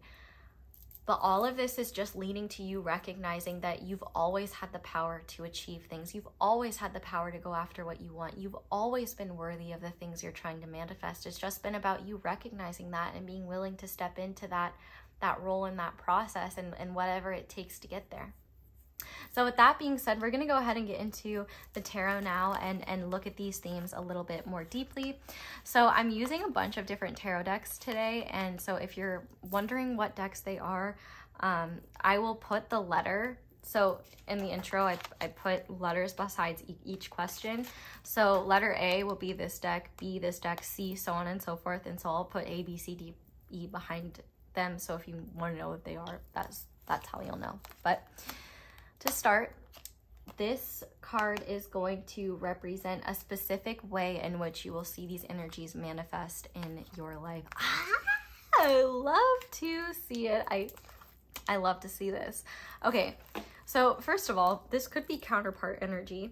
So one thing is, if you have a partner, you and your partner could both be supporting one another in your process of becoming more assured, more confident, more abundant. You could also be attracting, like if the type of partner you desire is a King of Pentacles type, for example, or if you've been trying to attract a Queen of Pentacles type, say for example, like you could be embodying that energy and you could be manifesting that person because you're putting yourself out there, you're willing to speak up about who you're interested in, you're willing to face that rejection. But that's just a small example, and that's not for everyone. A big example that I want to that is coming through here is not only you seeing your worth, but like there's a lot of abundance here. There is a lot of trust and faith in your own abundance and in the universe's ability to deliver that, rather than, you know, sitting and twiddling your thumbs and thinking about, oh well, what if I plant a garden and things don't grow, or I'm bad at it. Well, you're certainly not going to get good at it or see things grow if you don't plant the seeds in the first place. I really do think that you are going to see a lot of return on whatever ways in which you invest yourself. I also think that you are going to be catching the eyes of prominent people, especially people in positions of financial abundance and power that maybe want to invest in you, for example, that want to give you more opportunities, that want to promote you, that want to bring you into their program.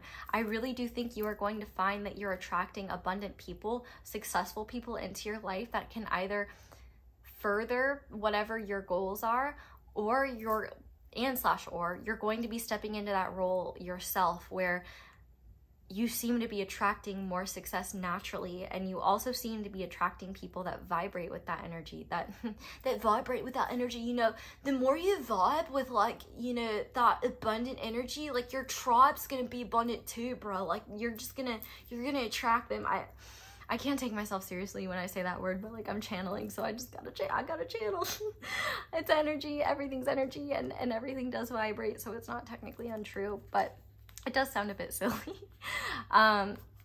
Anyway, I also think just ways in which you're going to see this is you are going to see material gains, not just in financial ways, but also in terms of your self-worth, in terms of your wisdom when it comes to like what you do with what you gain. So like, for example, you may find yourself feeling less pressured to spend your money on other people or use your money to help, like, which I don't mean like don't be charitable, don't be generous. Like being generous is lovely, but let's say for example you have family members that feel like they're entitled to whatever you make, or you have people that feel like they're entitled to whatever you're making because you're making more than they are. Recognizing that you don't have to accept that, like that if things are fair and balanced, that's enough. And also like what you work hard for, you can choose with how you do that. You know, obviously there are cultural things and things like that, but also, you know, recognizing that you don't have to give out of obligation. Giving out of obligation isn't necessarily fair, but giving from your heart because you want to, because you can, that's a lot different, and that feels a whole lot better than giving because you feel like you should. So I'm definitely not saying like don't be generous, hoard everything, but rather what I'm saying is give because you can, give because you want to, and give because you recognize like recognize the value in that, and you're caring for yourself and you have enough, you know. If you're giving everything away and not saving anything for yourself, like, that is going to be hard. And also, you know, one trap that people fall into when they start experiencing more monetary abundance is, you know, they immediately want to buy things that display that wealth, or they want to live beyond their means. And like, everybody has the right to do that, but you know, that can create more financial issues in the future and you know, create setbacks. Whereas, you know, if you're more sensible, if you learn how to save for things, learn how to invest, make sure you have a cushion, you're gonna feel more safe when it comes to taking risks. You're gonna feel more confident in your ability to give because you have plenty for yourself. You're not gonna feel like you're obligated or you owe things to people. And I feel like what you're really going to be healing is your relationship with the material world, and recognizing, like, because there will be people that will want to shame you for what you have achieved and what you have earned. And that is because they are uncomfortable with receiving and they've got their own issues. You know what I mean? There's a lot that comes with, there's a lot of like social and cultural nuances that come with the material world and wealth and income and things like that. And I think what you're really going to be doing is acknowledging the fact that you deserve to experience success. You deserve to be abundant. You shouldn't have to feel guilty for that. And I also think you will be recognizing that you can give, but you're also not a selfish, horrible person for saving money, for doing what you need for yourself, for splurging sometimes when you want to treat yourself, you know.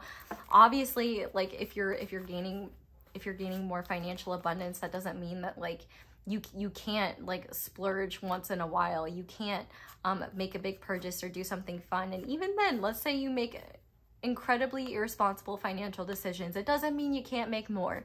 You'll learn and you'll grow. And I think one thing about the universe is that there is no limits onto how we can generate income, especially now in the age of the internet, and no limits as to how the universe can support us, how we can be supported. And I really do think that what you will be seeing is an increase in your own finances, an increase in support from people that have the finances to support your dreams, to support your opportunities, an increase in your own self-worth, and a recognition of what is healthy to give and what is giving out of shame or out of obligation or out of social pressure, and recognizing that it's what you've earned and that you have the right and the power to have a say in that, even if people don't understand it, even if it goes against what the culture you were raised in or what your family believes, you know. Maybe that's very American of me to say. It is very American of me to say, but I don't, like, obviously you can take or leave what I'm saying, but I do think it is important to acknowledge where maybe people have taken advantage of you in the past because they know you won't say no, or they know that you will just go along with it, especially if it's people that like you're not related to, that you don't, that there isn't a cultural expectation around. Like, I'm not going to tell you what to do with your life, but you know, especially if you have friends that take advantage of the fact that that like to take advantage of you, or with friends like that, you know, maybe they're not the right type of friends, but just recognizing people that see your value, see your worth. You're going to be seeing it in yourself. You're going to be healing your relationship with finances. And I also think that you're going to be in a position where you can actually start saving for your future, where you can start investing things, where you can start buying yourself things you've always wanted, you know, giving money to causes and people and experiences that you've always wanted to, like, just freedom to live as you wish, and not allow other people to get in the way of that, and let other people's judgments and opinions get in the way of that. I hope that makes sense. That was a bit of a rant. But this card is going to represent what you have done in the past to earn this good karma and these blessings, which I feel like, I don't know what's going to come through here, but I think a lot of this is like your own creation already, so you should be very proud of that. But the Seven of Cups, so yeah, okay, that makes a lot of sense. What you've done to earn this is, one, you've been exploring you've been pushing through a lot of the confusion you've had, a lot of the uncertainty you've had.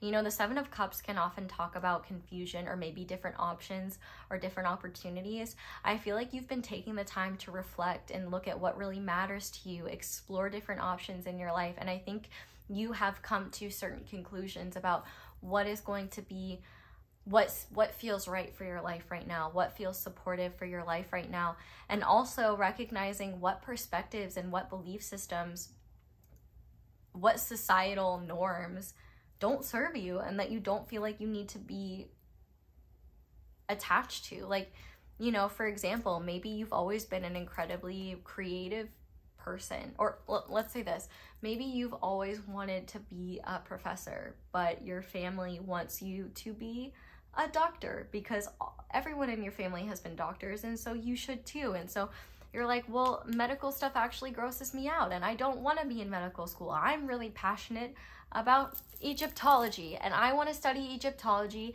and I want to do what it takes to learn that, and I don't care if that means that I earn less money because of that. I'm gonna do it anyway.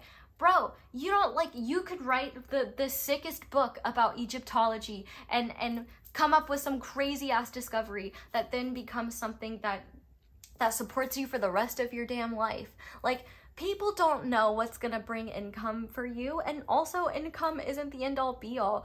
It's certainly not worth putting yourself in golden handcuffs. Like, if you're miserable, if you're tied to what you do and it makes you miserable, like, that's not very good. And there's a lot of people in that situation who are completely miserable.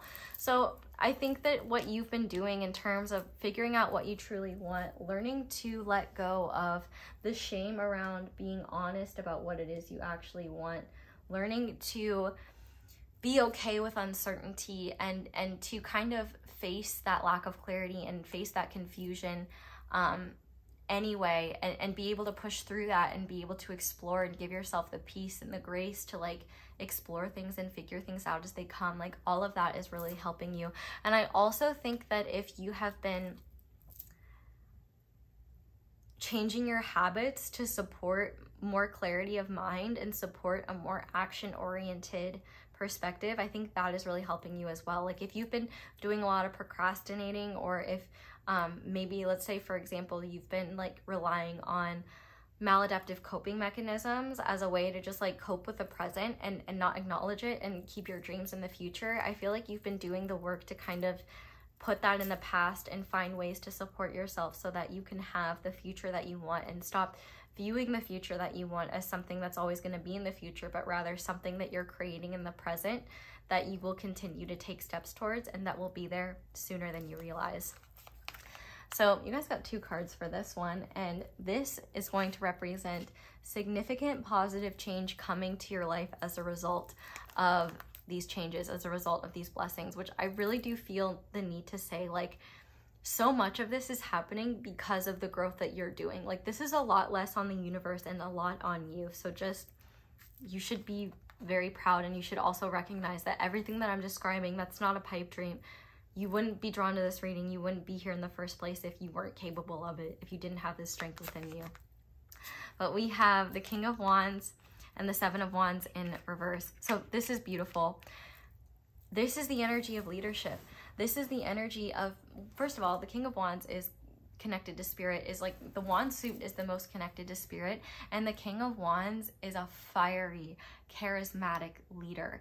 The King of Wands is someone who goes after what they want. The King of Wands is someone that faces adversity and faces challenges and does not dim their light whatsoever, you know. And I think it's really interesting that this King of Wands is a guy in outer space, because it may be that, you know, maybe you're a more spiritual person, or maybe you're more, like, kind of, maybe you're a less grounded person, for example, you know, you're kind of, you're literally, quite literally, more of a space cadet than, like, grounded in the here and now. Rather than feeling like that's how life is always going to be, it may just be a lot easier for you to be led by your own inspiration, led by your own dreams and action. And what you are learning is the tools and skills necessary to take risks and to put yourself in environments you're less comfortable with because you got your spacesuit on, you got what you need to support yourself. But I also think with the Seven of Wands being reversed here, I feel like a lot of defensiveness you may feel, and a lot of like fear you may have around sharing more of yourself, sharing like your authentic self. I feel like you're letting go of a lot of that, and recognizing that you don't need to defend who you are. You don't need to like project this image that tells people to stay away, that keeps people out. I think you're recognizing, I can put myself in uncomfortable situations, I can put myself in foreign environments and not feel like I need to be on defense, but rather this is a lot about offense. This is not about, you know, stopping others from making a touchdown. This is about you making a touchdown and going forth even when people want to block you from making that happen. I feel like the Seven of Wands is also a real letting go of this idea that the world is out to get you, that the world is against you, and that the world doesn't want to see you succeed, because that's not true. There are many people that want to see you succeed. There are many people that want to support you, but one, they may not know you exist, or two, they may not know what your goals are or what you want to do. There certainly will be people that don't want to see you succeed, but guess what? The best form of revenge is to let it happen anyway, and they can be mad about it all they want. You certainly won't notice that when you're on top of the world. Oh, I'm hearing On Top of the World by T.I. right now. Yeah, that song's a banger. That, I feel like that is the vibe for you. But really, this is a lot about having that fire and having that drive to go forth move forward with what you want, and be okay with the discomfort involved, and recognize that you can do hard things. You can be in uncomfortable environments. It's about recognizing, do you want the discomfort of staying in your comfort zone, or do you want the discomfort that comes with growth? Because you're uncomfortable either way. It's about choosing which discomfort you'd rather choose. So this card is going to represent, oh, and another thing that's coming in is just, you're going to be more confident, and you're going to be seen as a leader. People are going to look up to you and be inspired by you. You're going to inspire others, and people that are above you or are superiors in like a work situation, in a or in a like investment situation, like they're going to see your confidence. They're going to have that confidence in you. Think about how many people have done incredible things by just bullshitting their way through it. Sam Bankman-Fried, excellent example. What's her name? Elizabeth Blood Lady. She's a great example. The guy, Bernie Madoff. There are lots of people that have done incredible things, and they paid the price for them because they did them wrong or they were lying. But you're not lying. You're just being your authentic self. You're selling your authentic self. You're not selling a lie. You're not selling something that's blatantly dishonest. Like, take that energy. Take that, like, if those people can achieve those heights based on belief alone, like, imagine what you can do when you have the evidence to back up whatever it is that you're supporting or selling about yourself or sharing with the world.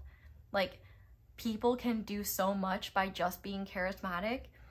That's the only part that you need to add, that belief in yourself. Like, those people believed in themselves even when they weren't even telling the truth, or they were able, whether they believed in themselves or not. There are many people that have just done incredible things and not been honest about it. And sure, it comes out later, but imagine when you're doing things honestly, which it seems you are, and doing it in a way that is authentic to you, how powerful that is. People do want to believe in that, and we need people doing that so that we don't have this idea that, oh yeah, Holmes, that's her name, Elizabeth Holmes, so that we don't have people like Elizabeth Holmes or Sam Bankman-Fried, you know, being the poster children for why you shouldn't trust innovators, why you shouldn't trust people like that. You know, we do need innovators, but we also need innovators with a code of ethics. We need innovators that are willing to look at things differently, that are willing to say things are wrong, that are willing to be transparent. Like, we need you. The world needs you. And you wouldn't be here at this reading if the world didn't need you. So it's time to step up. Because look at the incredible things that people have done when they haven't had the skills or the honesty or the authenticity behind them. All they had was the Riz. Riz will take you far. Start cultivating yours. And here's the thing, I think a lot of you already have that natural charisma. You just don't have the confidence to embody it around people you don't know. So just pretend like everyone is your friend and everyone is who you feel comfortable with being that way. You will find that a lot more people will like and respond to that version of you than you think. But this is going to represent how to ensure you don't block any of these blessings from coming your way. And so with that, we have the mushroom, which is the 5 of Cups. Listen, I gotta be honest, buddy. You're a fun guy. If you know what I mean. Needed to make that pun. But with the 5 of Cups here, the biggest way that you could block these blessings is if you take any setback, any failure, any disappointment as a sign that you should give up, as a sign that you should stop, as a sign that something isn't meant for you. Not every door is going to open for you. Not every, you know, there are going to be times where, especially if you are doing something innovative, especially if you are applying to something or you are looking for a job, you are going to face rejection. You are going to face things that don't work out. You are going to face disappointments sometimes. But it's not about those disappointments. It's about the yeses that you get. It's about getting up even when something doesn't happen the way you wanted it to. It's about not giving up when the door has been slammed in your face 29 times, because the 30th could be the yes and the open door that you need, you know, especially when it comes to big dreams that we may have. Like, you know, if you do anything, like, for example, like acting or something like that, you know, you're gonna get a lot of no's. You're gonna get a lot of rejections. If you are applying for really competitive programs, you're gonna get no's. You're gonna get rejections. But all you need is one yes. That's all you need. And I think more than anything, the biggest thing that could get in your way is by getting stuck. Like, it's okay to feel disappointment. It's okay to be frustrated. It's okay to be sad and hurt and angry when you get a no. But what is not okay is to allow those feelings to delude you into thinking you shouldn't be doing it in the first place. To allow that no to be a reflection of your value and your worth in this space, especially if it's a space you're genuinely passionate about, especially if it's something that you feel in your heart you're meant to do, especially if it's something where you're like, I would rather face a million no's doing this thing than doing something that is safe and that kills my soul. You know what I mean? I think more than anything, this is a lot about recognizing that there will be no's. There will be times where people don't see the vision, people don't believe you, but that's okay. It's about the people who do believe in you. It's about looking at what you haven't experienced, the opportunities you haven't seen yet, the yeses that are yet to come. Like, you're not going to get those yeses if you don't keep advocating for yourself. And I think a lot of times we like to believe that things happen in a streamlined and easy way, but that's not always necessarily the case. Sometimes there is a lot of struggle. Sometimes there is a lot of no's. Sometimes it's a process, but you will not know how far you can go unless you see it through. If you let the minor disappointments and the minor setbacks be something that causes you to give up, that could be something that stops you from fully embracing your true self, from fully embracing your abundance, embracing your blessings. So don't give up. Don't let the disappointments, you're allowed to be upset about them. You're allowed to feel how you want to feel. You are allowed to take a time out. You are allowed to take a break, but you're not allowed to give up on your dreams. And if you do, you're going to be in trouble. I'm serious. I will come knocking on your door and be like, excuse me, sir or ma'am, or they, them. Why are you not following these dreams? We need to talk about this. You need to stop. Feel how you need to feel. If you want to sit down for a while, you can, but I'm going to need you to get back up and keep going because this world needs you. And there are a lot of people that need to see a powerful individual like you taking up space, advocating for what you believe in, and advocating for yourself and what you deserve. We need more of you in the world. Don't stop because you don't always get the response you'd like. But we're gonna finish off with this card looking at how you can generate more good karma for yourself in the future, which I think is more just like how you can be, I think that this is more gonna be more guidance on how to embody this, but who knows. So for you, we have the moon, and I think that this is a lot about feeling the fear and doing it anyway, because there are gonna be a lot of things that require risks and that are very scary and that are, that will make you afraid. But, you know, a lot of people feel fear when they do things that they're uncertain about. I feel fear every time I sit down to do this, and I'm sure a lot of you guys can tell that, but I do it anyway because I care and I love doing this, and I'm not going to stop just because I'm afraid. Like, there are many people that deal with imposter syndrome, that feel like they're not good enough, that feel like that worry they're not taking up enough space, that worry they're not good enough. But guess what? The only way that becomes true is if they believe it and if they affirm that to themselves. You know, you push through it anyway. You keep going anyway. And I feel like with the moon here, not letting go of your dreams, instead of needing to know how and when they happen, being open to the magical adventures those dreams are going to lead you towards.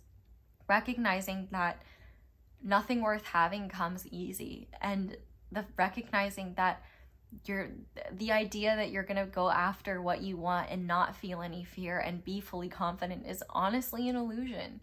Sure, there may be people that are that way, but that is 100% an outlier. More often than not, it doesn't matter how much experience you have, how much you've evolved, you're still gonna have reservations. You're still gonna feel like, oh, I could be better. You're still gonna have fears and uncertainties and anxieties and worries. But it's about feeling the fear and doing it anyway.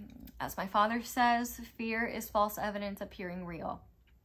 And listen, sometimes fear is valid. You know, if you're standing on the ledge of a tall building, yeah, that fear is telling you, bro, get back inside, get off the ledge. That's not good. That's no bueno.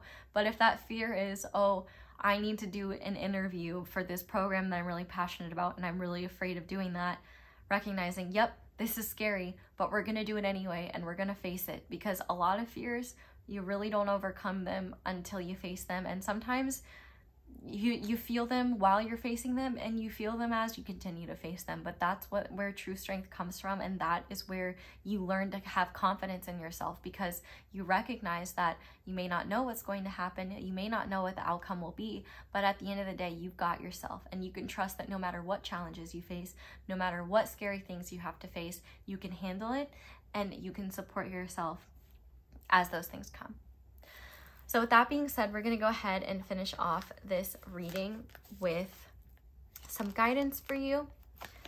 So to start, we have surrender to play. Take a break from overthinking a goal. Do something fun. Play is a time of recreation and rejuvenation. And that is an important part of your inner fire. Like, if you don't have any fire, if you don't have any passion or inspiration, it's going to make it a lot harder to go after your goals and have conviction in them. So it's very important, like, especially if you're overthinking something a lot, to really take a step back and do things that just bring you joy, because there is value there's value that you may not be recognizing in that. But we also have the mouse, and I am going to read what the book says about that, but intuitive interpretations of the mouse. First of all, if you're gonna be a mouse, you need to be a Jerry from Tom and Jerry. You know what I mean? Jerry taunts Tom all the time. Tom is the cat that chases Jerry, right? The hubris Jerry has, like, incredible. He is literally taunting his predator. He is the prey, but he has made the predator the prey. He's literally flipped the power imbalance and is like I gotta be honest, Jerry, he is that bitch. And I think that you have some Jerry energy in you, not Jerry from Rick and Morty, Jerry from Tom and Jerry, okay? Very important distinction. You are not a Rick and Morty Jerry. That is what you are stepping out of and stepping away from. Even if you have embodied that, you cannot let your inner Rick and Morty Jerry get in the way of your inner Tom and Jerry Jerry. Anyway, what does the mouse say? Okay. Detail-oriented, small-minded, nitpicky, nervous. The mouse has an innate desire to tend to the details. It often spends its days fixing, preparing, organizing, and scrutinizing. Unfortunately, a mouse personality doesn't notice when they've gone too far. Soon they begin to have a limited and fearful vision of life and try to control every detail. This can be quite a painful experience for both the mouse and those around them. When mouse energy is at play, step back for a moment, and play, get it? It may be time to find a more purposeful project to delve into, one that is worthy of your exacting eye. So when it's in balance, it's organized, resourceful, and prepared, and when it's out of balance, it's busy with no purpose and to bring into balance a meaningful project. So if you are a very detail-oriented person, you're definitely being told not to stop doing that, but to instead use it in ways that empower you. So for example, if you're really nervous about a presentation, making sure you practice it enough that you feel confident in it to the point where you know it inside and out, making sure you've analyzed all the potential possibilities, making sure that you're prepared in any ways that will support you. You know, if you're worried about a digital copy not reaching you, or if you're worried about something happening to your physical copies of a resume, for example, making sure you have like a flash drive with the digital version available to you, whatever it may be, like just making sure you're setting yourself up for success so that, you know, if challenges do come, you're prepared for them. And that's kind of one of the perks to being like a fearful, detail-oriented person. You can anticipate challenges before they happen. The only way to stop you from them being pitfalls is just not being prepared for them, right? But we also have, we have happy success. So I feel like this is a big thing where Spirit is really just saying, please just start going for it. Please take up space. Please take risks, because you will not be disappointed. You may not always get a yes, but with whatever no's you receive, like the yeses you eventually get will be so worth it, and you'll be so happy you did. The only way you can fail is if you don't try, period. But we also have the truth revealed. And I think one big truth that may be revealed to you are ways in which maybe you've been believing that the universe has been denying you something, when in reality you've been denying yourself the opportunity to go after something. But I also think you're going to be seeing through certain ideas or certain behaviors that in the past you didn't recognize as being unfair to you, or you didn't recognize as being not okay. And I think the more you step into your own self-worth and recognize what you do and don't deserve, you're gonna see like where you're being treated properly and where you're not, and you're gonna be able to speak up, set boundaries, advocate for yourself, and you're gonna be a hell of a lot more accepting about how people respond to those boundaries, because negative responses to boundaries are the perfect example of why we need boundaries in the first place. And finally, yes, we have fake it till you make it, which is literally all about confidence. Just fake it till you make it. You don't have to believe in yourself. You don't have to always feel it, but you got to try anyway, because if you don't try, nothing's going to happen, and you're just going to stay stuck in cycles that don't serve you. So pile 2, that is where I'm going to leave this reading. Thank you guys so much for watching and for letting me read for you. I really hope that this reading helped, and I really hope that it resonated and you enjoyed it. Thank you so much to everyone who takes the time to let my ads play in the background while you do something else, because that is one of the simplest and easiest ways to show appreciation for me and support for my channel. So thank you to everyone who does that. If you'd like to support me in other ways, you can like this video, which is incredibly helpful. You can comment down below and let me know how it resonates. You can subscribe if you haven't already, and be sure to click that little notification bell to be notified whenever I upload a new reading. Shout out to my notification squad. If you want me to see your comments, I usually see comments when I first upload. If you would like to support me in other ways, you can check out my candles. Be sure to use code XO10 for 10% off. You can check out my merch. You can check out my social media. But yeah, I think that's all I have. So thank you guys so much for watching, and thank you so much for letting me read for you. I love you guys so much. I hope you all have a wonderful day or night whenever it is that you're watching this video, and I hope you'll come back and see me again soon. Bye! Hi there, pile 3. Welcome to your reading, and thank you so much for being here. If you guys chose the Reiki Cloud Clear Quartz and these 4 Oracle cards, these are going to represent the good karma and blessings coming to you now or the near future. So if you'd like a full breakdown of the reading, there is one in the intro, and explanations for why things look a bit different also in the intro, but we're gonna go ahead and get started. So for you guys, we have the moon with emotions, intuition, personal needs, Monday, Cancer, the sign, unconscious, comfort, feelings, family, home, reflecting yin, femininity. We have King Tide, plenty, prosperity, receiving the fullness of life. We have Horemheb with perseverance. And we have rest and rejuvenation. I actually really love this. The biggest message that I have to give you, pile 3, is that especially the emotional, but the physical, mental, and emotional reprieve that you've been looking for is coming. Oh, I feel like I want to cry. I just want to give you like such a big hug. It seems like you've been going through a lot recently, and it just seems like there's this energy of, when am I going to catch a break? Like, when am I finally going to be able to take a step back and just breathe? Like, when am I going to be able to handle all the chaos? And when are my, like, you may have been feeling almost like out of control with yourself, or like out of touch with yourself in a way. And part of the reason why I think that is because maybe in the past you've had a better control, like you've been better at controlling or suppressing certain emotions or certain thought patterns that disturbed you or that you weren't comfortable with. And I think that one of the issues and challenges that you've been dealing with is that these thought patterns and these emotions have been coming up for you, and you haven't been able to suppress them in ways maybe you have in the past. And you might see that as a bad thing, but I'm here to tell you that that's not the case at all. In fact, and actually, it's a sign that not only are you starting to heal, but also the fact that you're no longer resisting those things. It's allowing you to move through what isn't serving you. It's allowing you to move through the discomfort so that you're able to be open to the full spectrum of life. I feel like life is getting more emotionally rich.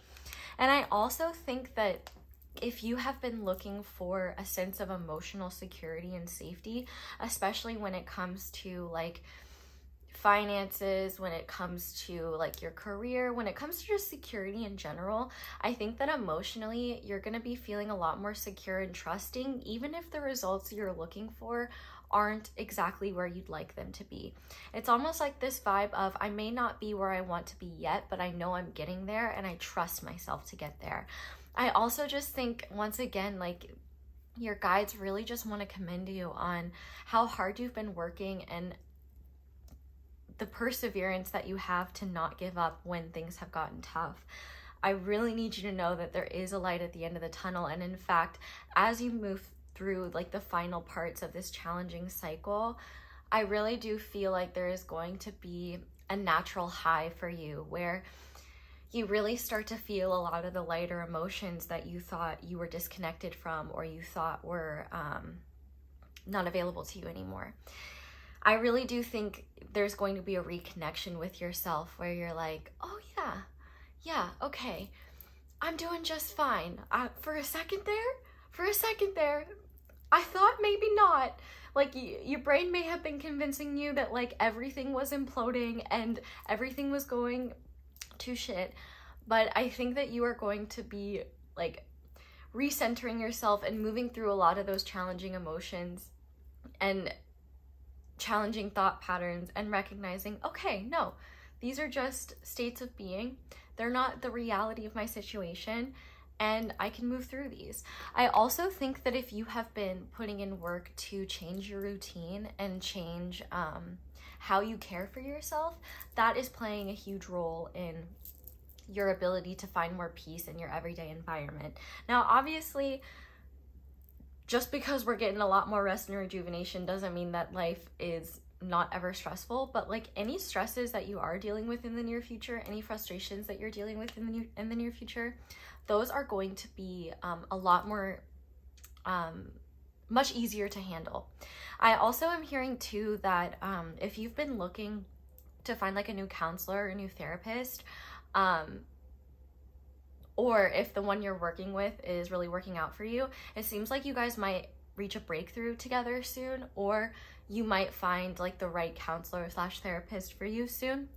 So if you've been like, because let's be real, it's really hard to find someone that you vibe with, like, you know, telling a stranger all of the things that you've been through and talking to them about stuff like that, it can be really hard. And when they don't get you, it's even worse, right? So the fact that you haven't given up on that, and the fact that you've been, you know, not giving up on finding help for yourself and doing what you can do to set yourself up for success, I really do feel like you're going to be in this space of empowerment, this space of cultivating peace for yourself, whether you're happy with where things are at in your life or not. Because even if you're not happy with where things are at in your life, you know they're getting better, and you're trusting your ability to carry yourself there. I also just think that you could be getting certain pay increases, or like promises of that, maybe like promotion, or maybe like a new opportunity that could lead to a lot more prosperity. But I think even outside of finances, there's just a lot here with your life feeling very full, and because you're not plagued by certain worries anymore, you're able to see elements of your life that are really special to you and that are really meaningful to you that maybe you were taking for granted. Don't shame yourself for that. We all take things for granted sometimes. I think there's a lot of things we take for granted, right? And I think you're just gonna be experiencing so much gratitude for those things. And I also think you're gonna be feeling a lot of gratitude towards yourself for how you've carried yourself through these challenges. And I also think that if you have a partner and you and your partner have been going through an emotionally tumultuous time, I do think that there is this mutual desire to work through that, this mutual desire to go back to a state of peace and to bring more emotional balance to things. And I think that your relationship will be hitting like kind of a fresh point, and also just a more relaxed point. Like whatever stressors you both have been dealing with together, it seems like you're either finding solutions to deal with it, or you're learning to find those solutions, and that's helping you both trust one another to work things out. And it's also helping the both of you like feel emotionally safe enough to be okay with the fact that like maybe things aren't exactly where you want them to be, but like we'll get there. I really do think that, especially with this king tide here, like there's a real going with the flow here, where you're not trying to control your environment, you're not trying to control your responses to your environment, but rather you're flowing with what is and observing how you respond and react to what is, and learning about yourself in the process, and learning about areas of yourself where like maybe you didn't realize like how you can be your own problem. You know what I mean? Like I have to face all the time the fact that like it's me. Hi, I'm the problem. It's me. And I think that you're going to be seeing where, oh, okay, like maybe drinking caffeine first thing in the morning isn't helping me with when it comes to my racing thoughts, or oh, maybe neglecting sleep at the end of the night and doom scrolling instead is really getting in the way of my ability to emotionally regulate myself because I'm sleep deprived. Like things like that. I think you're going to be noticing areas of your routine where you could support yourself better, and rather than like shaming yourself or beating yourself up for it, you're making those changes and then yielding the positive results from those changes. So to summarize the blessings part, this is just a lot more peace, a lot more relaxation, and also some of the abundance coming your way may be something that allows you to go on like a retreat, or go like do self-care things that allow you to rejuvenate, or it could give you like access, like for example, if you've been wanting more financial abundance, like if you've been wanting to take, excuse me, I'm burping, a class on like meditation, or take like a spiritual course. It just seems like the universe is going to be helping you get the resources you need to discover and explore the types of services or experiences or opportunities that are going to bring you more peace. There's this really beautiful energy of self-reliance, but also trust in the forces outside of you and the people outside of you and the systems outside of you to not fail you, to not abandon you. I feel like there's almost this fear of abandonment that is not being so heavily highlighted anymore, where sure, that fear might still be there, but there's this real feeling of I'm not going to abandon myself. I'm not going to abandon my own needs. And I think that that even plays into, if you do have a partner and you've been having struggles, you both are going to be able to be like, listen, we're not going anywhere. Maybe it's particularly triggering for the both of you to be having difficulties because you're worried that, you know, both of you are just going to run away or everything is going to implode. And the word implode is coming out a lot. But there's this real, like, I trust you, I've got you, you've got me, like, let's let's keep going. Like there's this balance with this perseverance, and I really do think that you are coming into a time in your life that is much more peaceful, much more prosperous, and just much more free-flowing and easygoing, and I love that for you. So let's go ahead and get into your tarot cards now. If you would like to see what each decks I'm using are, for each question I have a letter, so this is letter A, B, C, D, E, and I'll put in the comments like Britt's third eye tarot is A, so on and so forth. So starting with this tarot card, this is going to represent a specific way you will see these blessings and good karma manifest in your life. And so for that, we have the Page of Wands. So I'm getting a couple of definitions here. One of them, getting a couple of interpretations. One of them is that you could be reconnecting to your inner child in a powerful way, where you are reaccessing creative parts of yourself. And also, I think just reopening to the silly, goofy part of yourself again. You know, when life gets really overwhelming and really stressful, it can be hard to just like take a step back and laugh and, you know, not take things so seriously. I also think though, if you're a parent, especially a parent to a fire sign child, which they don't have to be a fire sign child, but they could just be a very fiery child, you could be finding solutions to work with them and connect with them, especially if this child has been a huge source of like worry and stress for you. Like maybe they, for example, are having an issue that you can't fix or can't control, and you're trying to find them support and trying to find them resources, but you don't know what to do. I definitely feel like you might notice as you're working on yourself and as you're working on regulating yourself, it's really helping you hold space for your child, potentially, if that resonates for you, and be able to support them as well, especially if you've been like really beating yourself up and being like, is this all my fault? Am I a bad parent? And like, no, absolutely not. Like kids are kids, and it's so hard when you're a child to communicate what's going on with you because you don't even know what's going on with you. And you know, all kids truly need is a parent that loves them and for their parents to do the best that they possibly can. And, you know, that is enough. And unfortunately, there are a lot of parents out there that, you know, don't do that. And I don't get the vibe from the people watching this if you do have children that you're like that. And I feel like it's important to remind yourself that there's no such thing as a perfect parent. There's no such thing as, you know, a super parent. Well, you are a super parent. Every parent's a super parent, but like the idea that there are parents out there that are not struggling and that everything comes naturally to them. I don't have kids to know that. I've been a child, and like my parents did a great job, but like they didn't know what they were doing with me all the time.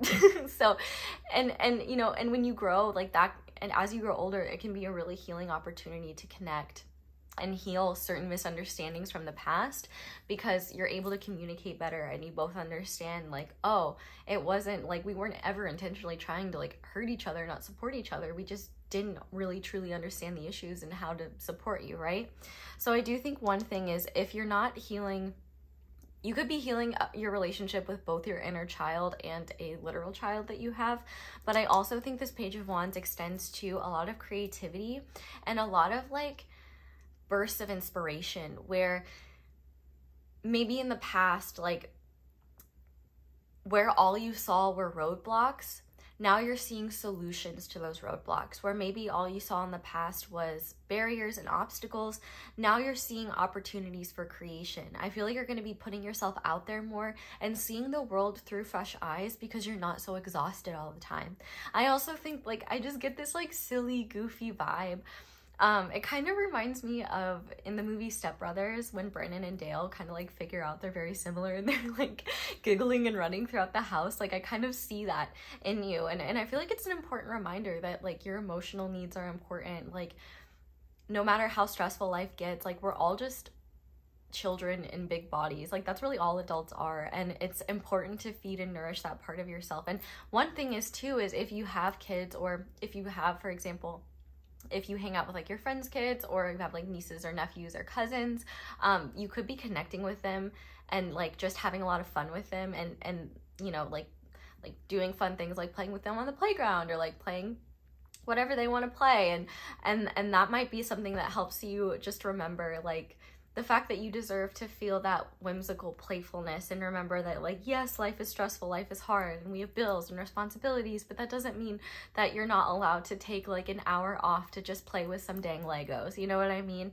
Like, it can be really healing to just get back in that space. And so I think that because so much less of your time and energy is going to be spent on worries and fears and what you think is going wrong or what you feel is going wrong, there's going to be a lot of room for you to just be more creative and explore and chill out a little bit in a way where, actually chill out in a way that's like energetic, where it's exciting. It's like, okay, like, look at all these opportunities. Like, and what I'm really noticing here is like the fact that these flowers are growing, but they haven't necessarily bloomed yet.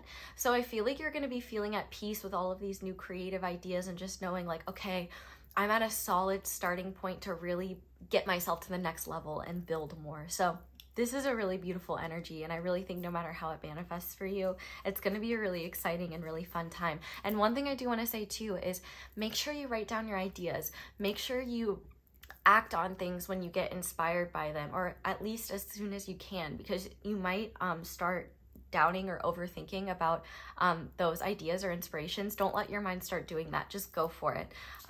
I really do think you are meant to approach this next phase of your life with the whimsy and enthusiasm of a child. When I think of the Page of Wands, I think of Bart Simpson, you know, like, he's not afraid of life. He's telling life to eat his shorts. So I feel like that's kind of like your vibe, you know, skate in the skate park, tell people to eat your shorts, do what you gotta do.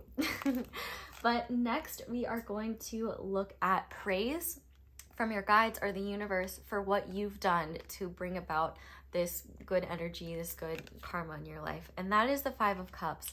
So I think that this is directly like explaining everything that you've been going through. You've been working through a lot of challenging emotions and a lot of challenging energies. And I really love this Five of Cups because it makes the mind a maze.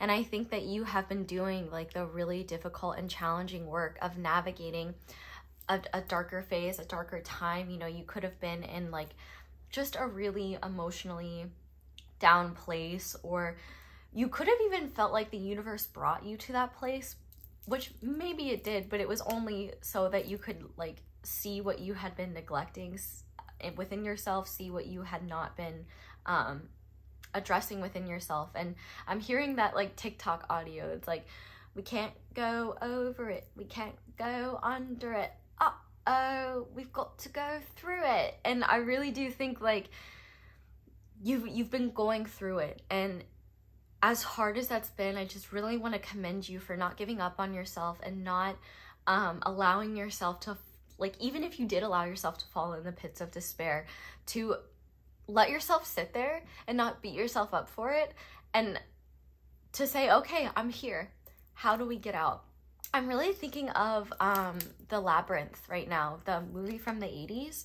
I don't know if you resonate with that movie at all, but I almost feel like, you know, you've been out here fighting the Goblin King and fighting, you know, your own demons, and really just sitting with yourself. And I think one thing that your guides really want to praise you for is the fact that you haven't been projecting your pain on the outside world. And maybe one thing that they might want to say is that it's okay to recognize where and how the outside world has attributed to your hardships. You don't have to place everything on yourself, but your guides do really want to commend you for taking responsibility for your own wounds, not projecting them onto other people, not expecting the world to just like, not expecting like the world to, I don't know the right way to say that is, so maybe I'm not meant to say it, but I feel like there's just this recognition of like, nobody is going to get out of what you're in other than you.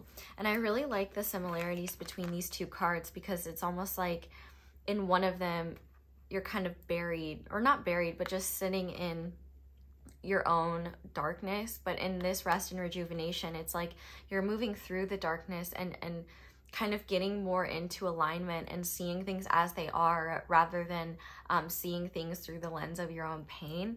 And like, there's so much value in seeing things through the lens of your own pain, because there's so much we learn about ourselves, about the world, about what pain means to us and how we deal with it. But this is really just a card commending you on all the hard work you've done to grow, to heal, to move through this darkness. And, you know, especially if you are a parent or you have like younger siblings, younger cousins,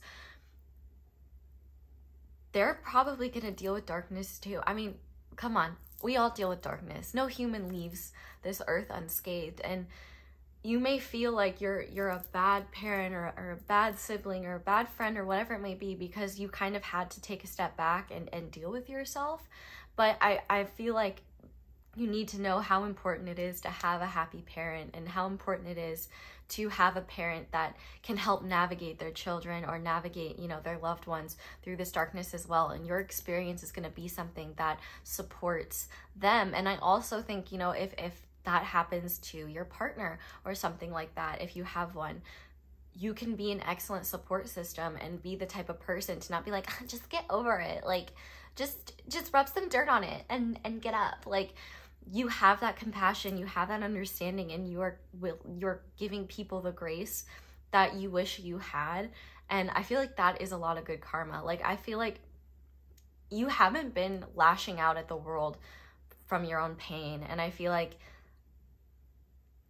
it's so hard to sit with our own pain. It's so hard to really like move through it, but you did the hard work, and your guides really just want to commend you on that. And I feel like now, rather than seeing your emotions as something that weighs you down, I feel like you're coming to peace with them in a really powerful way. And also like healing your feminine energy or yin energy. We all have feminine, masculine, yin yang energy within us, and there are different balances of it, and we can always cultivate more or less. But no matter who you are, you may have had a lot of discomfort around your feminine energy because maybe you've always just felt more secure in the idea of like doing things in a productive way or doing things in a logical way. And I feel like you might be seeing how, yes, doing things in a productive way, in a logical way, can be super helpful and super useful and super important depending on what you're doing. But sometimes we need a more intuitive approach to healing. Like, for example, you can't fix a broken heart with open heart surgery, and you can't fix a broken car motor with poems. Different pain or different problems have different needs, and I think that you've been doing the hard work of figuring out what certain parts of yourself needs and going through that process of growth and exploration, and you are not going to regret this stuff. In fact, I feel like this time that you're moving through is going to be so helpful, because when you do run into similar roadblocks in the future, you're going to have the tools in your toolkit to navigate them. You're also going to have the ability to communicate what's going on to the people around you in a way where you feel less pressure and feel less guilt, because that's the worst thing, right? Like, feeling guilty for feeling bad. Like, you're entitled to your emotions, you're entitled to what you're going through, and you're entitled to like feel the way that you feel. You don't have to have this like toxic positivity mindset of like, oh, I just shouldn't feel that way, I should just be happy all the time. Like, you're not a Stepford wife, you're not a robot. Like, you're a human being. And I feel like especially for the parents out there, and I don't know personally how hard it is, but I do know that just because you're a parent doesn't mean you're not a human anymore. It doesn't mean that you don't have emotions. Like, you're doing the best that you can, and I'm really proud of you for giving yourself more grace and for not giving up on yourself, and for recognizing that even the biggest of challenges you can and will move through.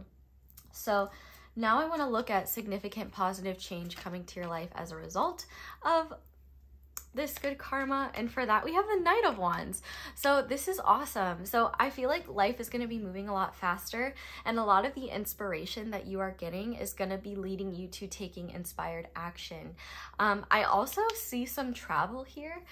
So if you've been wanting to plan like a retreat, if you've been wanting to go somewhere new, or your soul's just feeling called to explore somewhere, maybe because it's ancestral. I feel like especially if you're tied to a place like culturally or ancestrally, you're really being encouraged to go there, because you might learn about certain healing practices or certain ways of viewing the world, certain mythologies or certain like just cultural beliefs that really serve you in your own healing journey.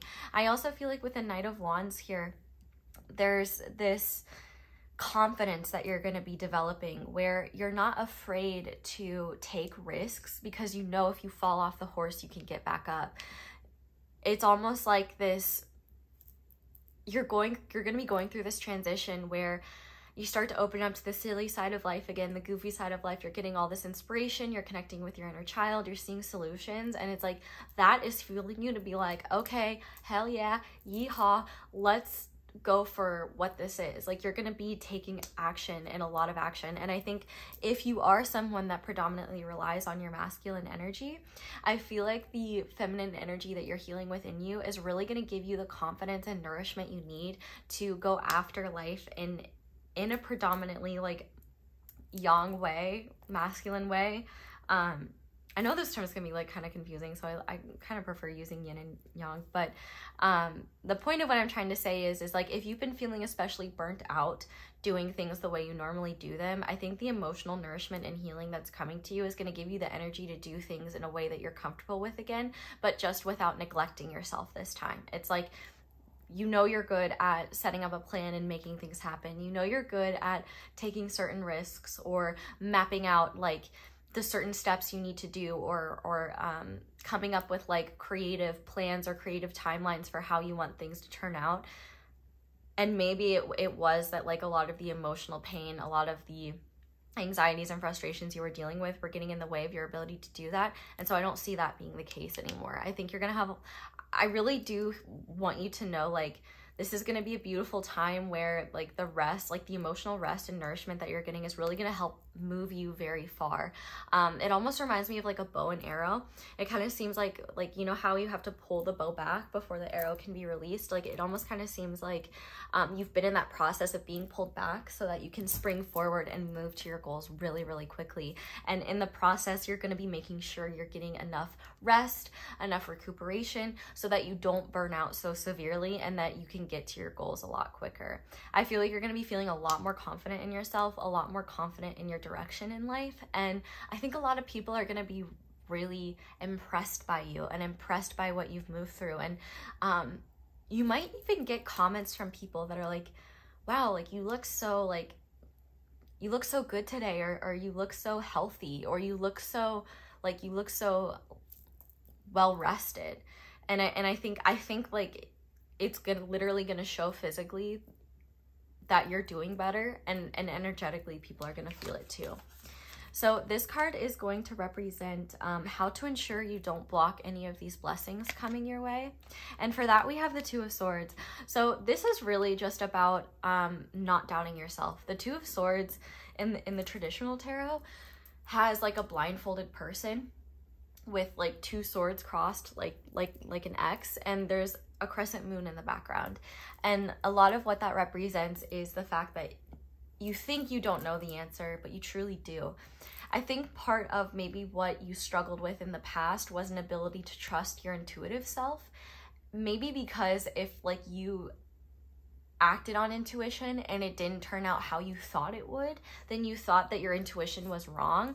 But I feel like one thing the universe wants to remind you is to let go of expectations around results, and instead be more invested in the process, and be more invested in the process of learning to trust your intuition and what your intuition is trying to get you to explore and experience. Because sometimes we think our intuition is telling us something for a specific reason, and it may not be that reason, and then we think that we're wrong, but it's really just our mind kind of playing games. Like, a lot of times the best way we can work with our intuition is to just see where it leads us and see what it's trying to tell us, without trying to make like specific conclusions or judgments about what that actually means. And I really do think in your case, your brain could be a little bit of an energy vampire if you get too caught up in like overthinking or worrying about like, oh, but what if I don't do this right? Like, that's why I was saying earlier, it's really important for you to act on inspiration, and at the very least, and if not like acting on inspiration, writing things down, making sure you have like references for them later, just because if you let them like percolate just within you, you may forget them, or you may like start nitpicking them or overthinking them to the point where you just don't really do anything. It's kind of like analysis paralysis. So I really do feel like Spirit is really encouraging you to ground things before you have time to think about them. You know, make things happen and not be such a critic. Be a creator, not a critic. I also think, though, speaking of critics, to be very careful about who you share your time and energy with in the near future, because I really do think that there could be people that notice this calmer shift within you, this more peaceful shift. And you know, there are certain people that don't like other people having peace, and there might be people that want to create like seeds of doubt or sow seeds of doubt within you. And I feel like the universe is saying you have the strength and the wisdom to say no to those people. And I feel like you're just being cautioned, like who you share parts of your life with, because not everyone is rooting for you. You know, some people are really just interested in what they can get from you, or just interested in the ways in which they can bring you down to their level. And so I really do think that Spirit is encouraging you to set boundaries with really anything that drains your time and energy, that takes you away from yourself, whether it's people, whether it's habits like I was talking about earlier, like doom scrolling when you don't want to deal. Like if you're dealing with a lot of anxious thoughts, that might be the time to like sit down and be like, okay, I need to do a guided meditation, or I need to journal, or I need to go for a walk, rather than, oh, I don't want to deal with this, let me just like scroll through TikTok for a little bit. Like, yeah, there might be some funny memes, but ultimately you're not really reflecting on what's going on, and like the issue is still gonna be there. So just be careful of things that drain your energy and resources, because this is a powerful time for you to act. And the better you get at maintaining your peace and setting boundaries with the things that drain you, the longer this energy will last for you. Because let's be real, we all move through cycles, but I think that you are meant to move through this for quite a while. And I think what's meant to happen, like especially with Horem Heb, I might be saying that wrong, like there's gonna be this balance between rest and relaxation and dynamic inspired action, and you're gonna be juggling those really well. And I think the only thing that could like fuck with the balance of that is if like other people have you like questioning yourself, or you start saying yes to things that you know you don't have room or time for, or if you just start doing things that are betraying yourself, for example. Obviously there are things in our lives that maybe we can't say no to that drain us a little bit, but that's why it's important we pay attention to what we can say no to and not get attached to how people are going to feel about that, because it's really not your problem, right? Anyway, especially if they're just trying to suck away your time and energy. But this last card is going to represent how you can generate more good karma in the future, whether it's these energies or something else. And so for that, oh wow, we have the Queen of Wands. This is so cool. So you're really going through this beautiful progression of the wand suit. And the wand suit is the most connected to spirit. So I definitely think that a type of nourishment that you've been missing out on is spiritual nourishment. Obviously, spiritual nourishment doesn't necessarily mean religion, though it could, but I think spiritual in the sense that I'm using is just living your life in a way that gives you meaning. Living life in a way where you're like, yep, I am, whatever your name is, I'm a bad bitch, gender neutral term, and I'm here to take up space. I'm here to take names. And also I think that more than anything, the more confident you are in yourself, the more you affirm your own self-worth, the more you take up space and take like risks to be seen, whether that's like speaking up in a meeting or making a joke with your boss, like even though you might be worried it won't come across right, like people really respond to confidence. And I think one of the things that the universe is trying to get you to do right now through what we were discussing here is to learn to have more confidence in your ability to deliver new projects, new experiences, new opportunities for abundance, and the confidence to do hard things, to do things you didn't think you could do. I feel like there is an unreal amount of resourcefulness and power and strength within you that you are going to be continuing to uncover. And I think what's so important is if you've always felt like your fire was too much, or that you burned too brightly, or that you were too much for other people, I really do think one of the best things you can do now is recognize, no, it's not that I'm too much, it's that other people just are not enough. Like, if you can't take the heat, get out of the kitchen. Like, I really do think that this is a beautiful energy of you recognizing that not only do you deserve to take up space, but you deserve to feel good about who you are. You deserve to be the version of yourself you fantasized about when you were a child. And I really love how like similar these two cards are. This is why I love using like multiple tarot decks in a reading, because it's crazy, the synchronicities. But in your case, I really do think that you are going to be owning who you are and owning your confidence in a way that you haven't felt, like in a way that you haven't in the past. And I think a lot of it is going to do with the fact that you're feeling more emotionally balanced and feeling more confident in your ability to regulate yourself. But I also just think the more you can be your authentic self and just show up as you are and not be afraid to be seen, not be afraid to be yourself, be silly, be goofy, connect with people in a bright, fun, jovial way, and not hide yourself anymore, I really do think you're going to receive a lot of positive results for that, because people are going to be seeing you more. They're going to see your confidence and they're going to respond to that. Like, people want to invest in confident people. People want to give confident people new opportunities. And I really do think like one of the best things you can do is know your worth and prove that when you walk into a room. And if you have to fake it till you make it, do it. But just know that you have, like, if you think that you're not confident, that is a thing that you need to let go of. Like, be confident in the fact that you're unsure of that confidence, and you'll only find it until you start stepping into it. Does that make sense? More than anything though, Spirit's really just saying like, you are wonderful, and you deserve to take up more space. You deserve to be seen, and you deserve to have your light and all of its magnitude be seen and explored. And you also deserve to be creative, and you deserve to be fun and fiery. And you don't have to be like, especially if you're a parent too and you feel like you have to be this very sanitized version of yourself, that's not true either. Like, when I think of the Queen of Wands, there's two like parent creators that I follow. One of them is Mama Cusses and the other one is Tori Phantom. I think that they both are an excellent example of Queen of Wands energy, because they're so authentically themselves. And yeah, if you've never heard of them, check them out. I'm not a parent, and I love like hearing what they have to say, because they just have lots of good advice about parenting, about like dealing with yourself and dealing with children, and also just like being in your own authenticity, being creative. And I think they're very awesome. So if you want kind of the example of what I'm talking about, I would check them out, because they're really wonderful. So with that being said, we're going to go ahead and finish your reading off with some guidance for you.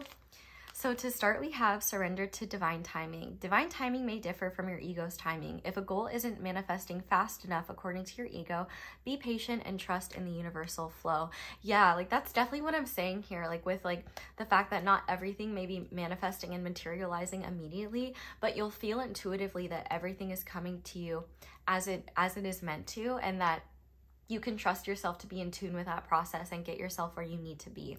I also think that this is really reminding me of Peter Pan for some reason. So I really do think there is a part of you that's, you know, if you feel like you've just had to grow up, if you've had to be like that adult all the time, I feel like you're going to be taking a step back and reconnecting to the more childlike parts of yourself, and giving yourself permission to have fun and not feel like you have to be grinding every day to get to your goals, you know, like playing is part of the grind. Being silly is part of the grind. Like doing things that make you feel good and light you up, that's part of the grind. But we also have the Fox. So I think I'm actually just going to read what the book says for this one. So let me do that. Smart, strong partner or mate, wise teacher. The fox is an enchanting creature with plenty of mystique to go around. Fox personalities are skillful in business and also make great teachers. They are quick to learn and adapt well to new situations, which you have so been doing that. Snaps for that. Foxes are ideal life partners as they commit to relationships for the long term, and their natural charisma keeps things exciting. So yeah, if you don't see yourself as being charismatic, you're literally like delusional, because you have that natural charisma. And when you are yourself, like charisma isn't about like, oh, I'm just gonna say like these like pickup lines or something, but rather just like being yourself and being confident in yourself, and like, you know, not being afraid to be silly, or like just be yourself. And I think that if you've been trying to manifest a partner or manifest someone like that, I really do think you're stepping into that energy, and like You're getting into your Foxy energy. I love it. Fox energy helps us stay true to those most dear to us. When this card appears, reconnect to those you love. Foxes don't do well when they slip away. So yeah, if there's any point in time where this kind of vampire energy, this like overthinking and this uncertainty is getting to you, that's when you want to take a step back and think like, okay, who can I talk to about this? Like who can help like fuel my fire? You know, like it's really hard like to keep, you know, your inner light on sometimes, and there will be times where you start to doubt yourself and you start to be unsure of yourself. So, you know, just making sure you have those people that you can go to, whether it's your partner, whether it's a best friend, whether it's a family member, that can be like, wait a second, remember who you are, remember how incredible you are. I think your brain is lying to you. I think you're forgetting how effing foxy you are. And foxy is so much more than like, you know, physical attractiveness, but I do think that like you owning your physical attractiveness and recognizing that like you can adorn your body the way you wish to, you can dress yourself the way that makes you feel good. Like Tori Phantom is an excellent example of that. Like she's always on like shorts, like doing things with her hair, and she's like, I don't know if this will work, I guess we'll see. And I love that. Like there's this nonchalance of just like, it doesn't need to be perfect, I just feel like doing this and so I'm gonna do it. And I really do feel like you like that, embodying that could be something that really makes you feel less stressed and also makes you just feel good about being embracing more of who you are instead of like trying to conform to some sort of box of who you think you should be.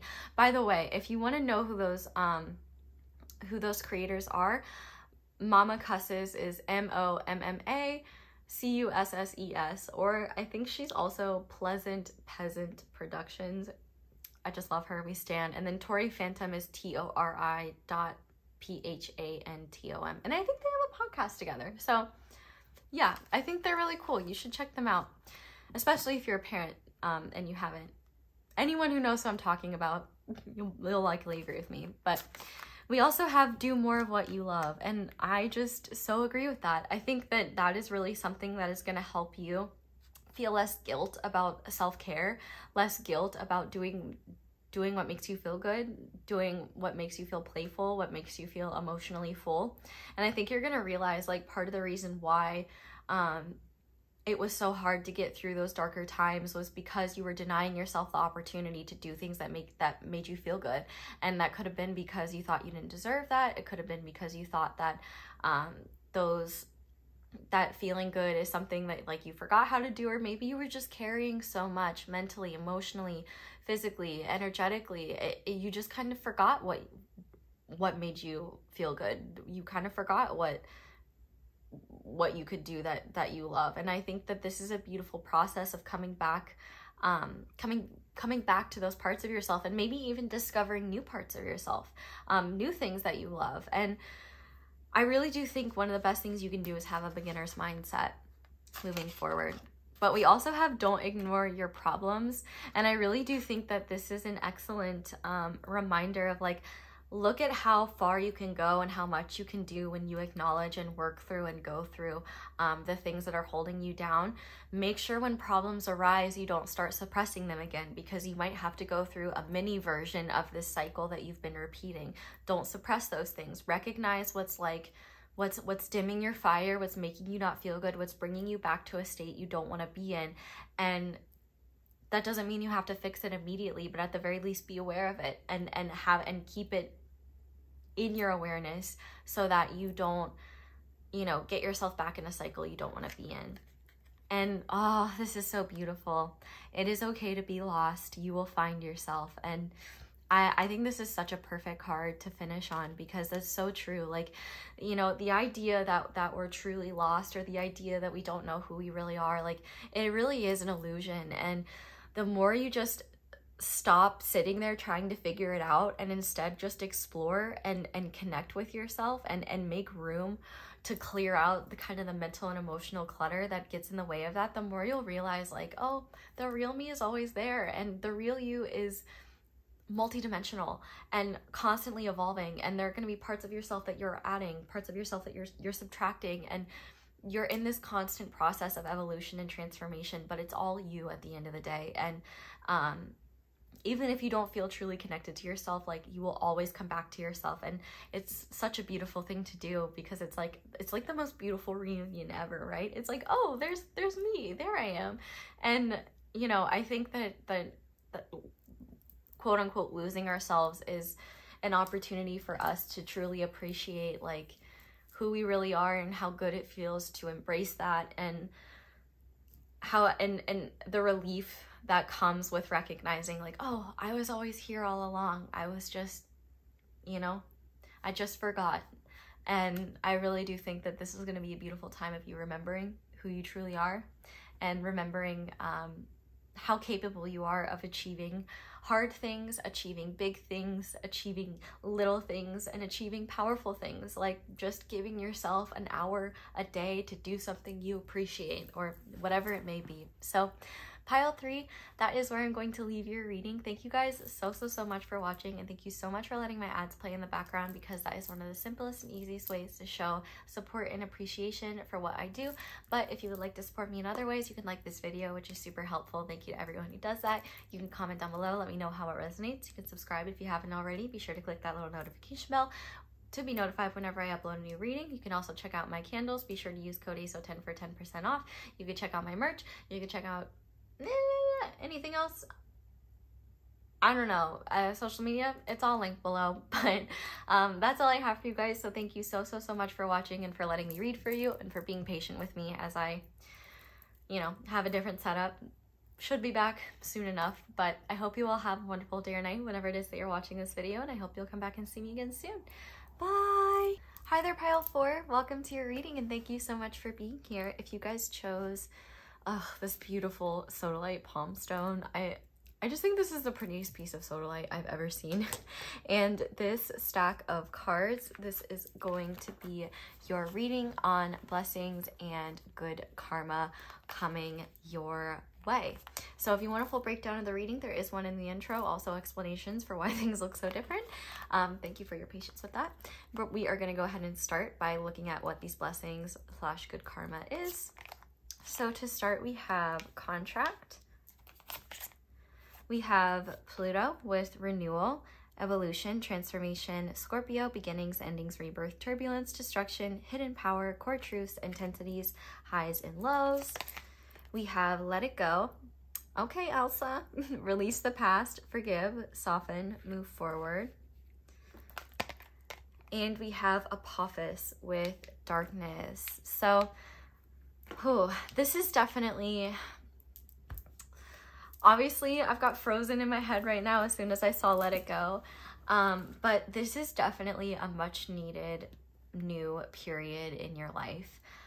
It definitely seems like something you've been working towards for a while, and I'm actually getting kind of 2 groups here. For some of you, you are either getting out of a really difficult situation that it could be like, it could relate to like a relationship, a work, like if there's a contract that you are bound to around, like for example, a marriage, a legal issue, a job or career. This is looking like, for me, you are getting out of that, moving forward. And even if you've been out of it for a while, it seems like if you haven't moved through a lot of the healing needed to move forward, that is what's happening. But also, you could be in the other group where you have been wanting some sort of like sure thing committed contract, whether that's like signing like a contract for a new job, whether that's getting into a new relationship, some sort of like legal partnership, or like legal, let me just say this, when it comes to law, I know nothing. So anything related to like, this could even be like a spiritual contract. No matter what it is though, you've been in a period of darkness, either because you haven't been tied to something that could be a powerful new start for you, or you have been tied to something that has kept you in a place of darkness, frustration. It could have like quite literally kept you frozen. I'm sorry, I'll see myself out. And you're moving through that. Like this is a recognition of like, okay, the scales are balancing. I am moving into the light and I'm letting go of a lot of the darkness I've been dealing with. You're moving through a lot of what's been holding you back. And even if, like, let's say, for example, you got divorced like 3 years ago, but it's taken you a lot of time to deal with like the grief and the hurt and the pain. For example, oh my God, I just realized I'm like, that doesn't, yeah, there we go. That's a better progression. Sorry. What was I saying there? Or maybe, for example, you have been dealing with a lot of distractions that have kept you from like looking at what's been keeping you stuck. More than anything, I think that you've been doing a lot of shadow work. You've been moving through a lot of darkness, and whether, you know, this darkness stems from, you know, a situation that you've been tied to or a situation that you were once tied to, that you like haven't, that you had trouble like moving on from, like moving through the challenging emotions with that. I feel like that is finally, like, justice is coming your way and you're going to be able to let go of that. But also, like, if you've been working really hard to like get into a new phase of life, to take the next step up, you know, like, let's say, for example, let's use the law example, you know, maybe you've been in law school, which, like, oh my God, Godspeed. And you're finally ready to take the bar, or you're finally passing the bar, or you're finally getting to a place where you're not like tied to school anymore and you're actually able to start like applying to jobs, or maybe a contract with a job you've had is up and you can finally move forward. No matter what it is, whatever you have been tied to or what you've been desired to be tied to that has been denied from you, that is leaving your life. You have been going through a very intense transformation. And I feel like for some of you, this contract, maybe it was on a soul level. Like, maybe you had a soul contract with someone, or there was a specific period of your life. Like, maybe for some it had to do with like your Saturn return or something like that. I don't know a lot about astrology, so it could really be anything if I'm being honest. But if you were going through something where you just felt like you were stuck in darkness, you were literally frozen there, you were stuck in the cold, you were stuck in a lot of your shadows, it seems like you are shedding a lot of what's kept you there. Things are finally moving forward, and especially if, you know, a lot of what's been holding you back is not necessarily like internal, but rather like external circumstances that aren't allowing you to move forward. Like, the darkness that came from that feeling of being trapped in that is leaving. Any darkness and shadowy energy that you've had from unhealed wounds that are related to these contracts or lack thereof, I definitely think you are healing and moving forward. And like a big energy that I'm getting, even if you weren't like, if this has to do with a relationship ending, like even if you weren't married, but you were in a serious relationship with someone, you know, maybe they really weighed you down, or maybe the relationship was good and you didn't see the ending coming, and that was really hard for you. I really do think that you're going to be seeing the blessings that will come from this growth, which, I mean, let's be real, you're going to be seeing the blessings from this growth no matter what you've been going through. But I definitely think you are coming into a newer, freer version of yourself. You're going to be feeling like the world isn't out to get you anymore, life isn't against you anymore, and things aren't going to be as unnecessarily challenging as they've been in the past. I feel like you're going to feel like life is actually working with you, not against you. I feel like whatever ending, if there's endings coming that need to happen, that's what's happening. If there's new beginnings that are needing to come, that's what's happening. It seems like there's an ending to a lot of the darkness you've been feeling, a lot of the stagnancy you've been dealing with, a lot of the frustrations and chaos. Like, I'm really noticing how this snake is like, you know, looped in so many different ways. And so I wouldn't be shocked if this is a cycle you've been dealing with for a little while, where it's like, oh, I think I'm finally moving through this, and then nope, you're going right back in. Oh, I think I'm finally getting out of it. Nope, you're going right back in. And maybe it's been this cyclical thing where you're like, holy shit, when is this finally going to be done? And I do kind of partially wonder if maybe it's like partially your response to how you've been dealing with it, and partially, but I think the majority has been external circumstances you couldn't control, and the pain that those external circumstances had. But then maybe you were adding like extra pressure on yourself, like, I shouldn't be dealing with things this hard, I shouldn't be dealing with this much grief, which, like, first of all, there's no logic to grief, and like grief even when we're in a good place, it can still come back and it can still hit us. You know what I mean? Grief is a very complex thing, and shadowy, dark emotions, you know, they're an important part of life. And although we wish we didn't deal with them, I really do think the growth that is coming from this time period, the resilience and the endurance that you have had to, that you've literally just had to embody in order to get through this time, it is going to be something that, you know, while obviously you probably wish that you didn't have to go through this in the first place, you're gonna have, like, I have mad respect for you just for like what you've done, but you're gonna have so much respect for yourself and recognize that you don't need to be so guarded against the outside world. Like, I feel like there's gonna be a softening towards yourself and the world where, like, for example, maybe let's use the difficult breakup example, and let's say you've been taking a lot of time to heal from that and grow from that, and so you haven't thought about like putting yourself out there in a way because you don't trust anyone, or you're worried that like the same old thing will happen, or you're not fully over the situation, and so you don't want to involve another person. It's like you're finally reaching that place where you're like, okay, like I'm really ready to let go of what's been holding me back. I really feel like I can be open to life again in a way where I'm not going to be defensive, in a way where I'm not going to be like I'm literally seeing, you know, how a cobra like has the flared, I don't know, neck thing. I'm not a snake guy. I don't know a lot about snakes, but you know how they do that to kind of like, it's a protective mechanism. Like they're trying to scare what's scaring them. I feel like you're going to be realizing that you don't need as much protection as you thought you did. And like, especially if you depended on other people. For some of you, this energy could be too, like maybe you've been living at home like with your parents or something like that, and that's been a process. Or maybe you've been living in a situation that you just hated, like maybe like this contract, for example, could be roommates, or maybe oh my god, they were roommates. This contract could really be anything that has kept you tied to, you know, unwanted circumstances, or unwanted circumstances that, you know, that you've been trying to get out of, where it feels like you can't get the commitment and the resources that you need to get out of it, whether that's the right job, whether that's moving through school. It definitely just seems like you've been battling like your own personal demons, as well as the demons that come with like dealing with external circumstances that we can't control.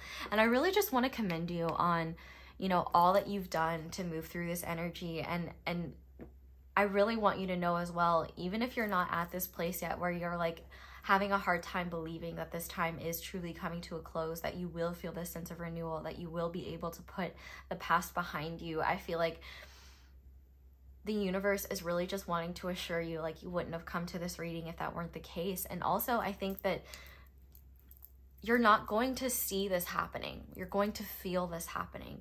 And I think that this is going to be a process that's much more natural than you realize. And I think that one thing that you're also going to be realizing as well is how maybe you were your own worst enemy in certain ways, where like circumstances outside of your control were happening, and rather than like having compassion for yourself and like finding ways to support yourself, you were like, well, I should just get over it, or like I should just stop feeling that way, or like just beating yourself up and bullying yourself unnecessarily. I definitely feel like you are healing your relationship with yourself, healing the things that you've been tied to, and this is a powerful element of transformation where you're starting fresh, and there's this real magnetism coming your way where you're like I'm hearing That Bitch by Flo Milli. That's kind of the energy I see you embodying. I walk around like that bitch. That bitch is gender neutral, by the way. But I really do feel like there's this just energy of like, yes, okay, I can finally be myself. I can be who I am. And actually, I can't believe I didn't notice this earlier. Like, especially with the Elsa example, I feel like one thing that will be setting you free is you'll no longer be putting yourself and allowing yourself to stay in environments where you can't truly be yourself, where you can't let it go and have your crazy ice powers not be seen by the world. Like, I feel like you are finding the environments that are going to work for you. And I also think that if you're in the group where you're like leaving or healing from contracts or agreements that didn't serve you, you're going to be a lot more discerning and cautious about what you agree to. I feel like if you've had a lack mentality of like, I better accept whatever is coming my way, I better be grateful for whatever I receive, I think you're going to be recognizing like, no, if something isn't working for me, I'm going to say no. If something isn't, before I invest in something or commit myself to a certain time period, I'm going to make sure it's really something for me before I jump the ship out of, or before I truly like say yes to it out of fear that something better won't come along. Like I feel like you are really reconnecting with who you are, what your values truly are, and especially if you've been in a situation where you were dealing with people that were gaslighting you, dealing with people that were manipulating you, dealing with people that made you believe that you were a different person, or that you weren't who you are, or that really made you feel like you weren't yourself, or really took you away from yourself. You're seeing through that, and I think a lot of the wounds that may have come from that, you're going to be recognizing like, wow, these are never my wounds to carry. And like, wow, I think you're really going to see how maybe like toxic relationships in your life that you're going to be leaving, maybe you're aware of them right now, and that's what you're letting go, or toxic like situations that you've already left and have been healing from. You're really going to be able to put that pain in the past and heal from it in a way where it doesn't come up in such painful ways.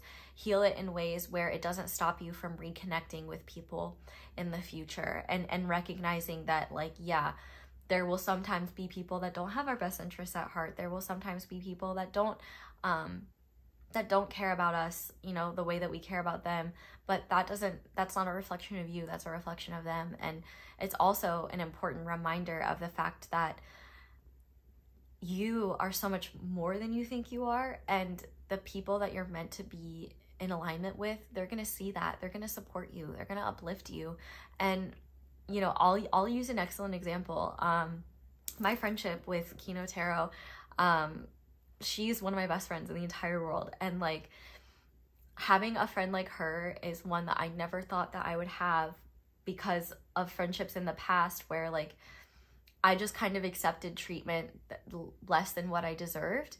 And I just kind of thought like, oh, that's how that is. And like, well, they care about me. So, you know, I just need to put up with it. I just need to deal with it. I'm just too sensitive. And you know, one thing that I've learned from having such beautiful friendships is like, no, actually, when you're around the right people, even if there are like challenges or conflict, like you can deal with it and work through it in very healthy ways, and there's a sense of safety of like, okay, like you can be yourself, and we can like, there's this feeling of like love and just understanding and acceptance, and just a knowing that you don't have to explain yourself, you don't have to try to be anyone other than you are. And genuine reciprocity and genuine balance and like just genuine care and support, like those things are so powerful and so special. And once you have them, like you really start to see how subpar relationships in your past, like you really start to see how like, oh wow, I never deserved that treatment in the first place. Oh wow, like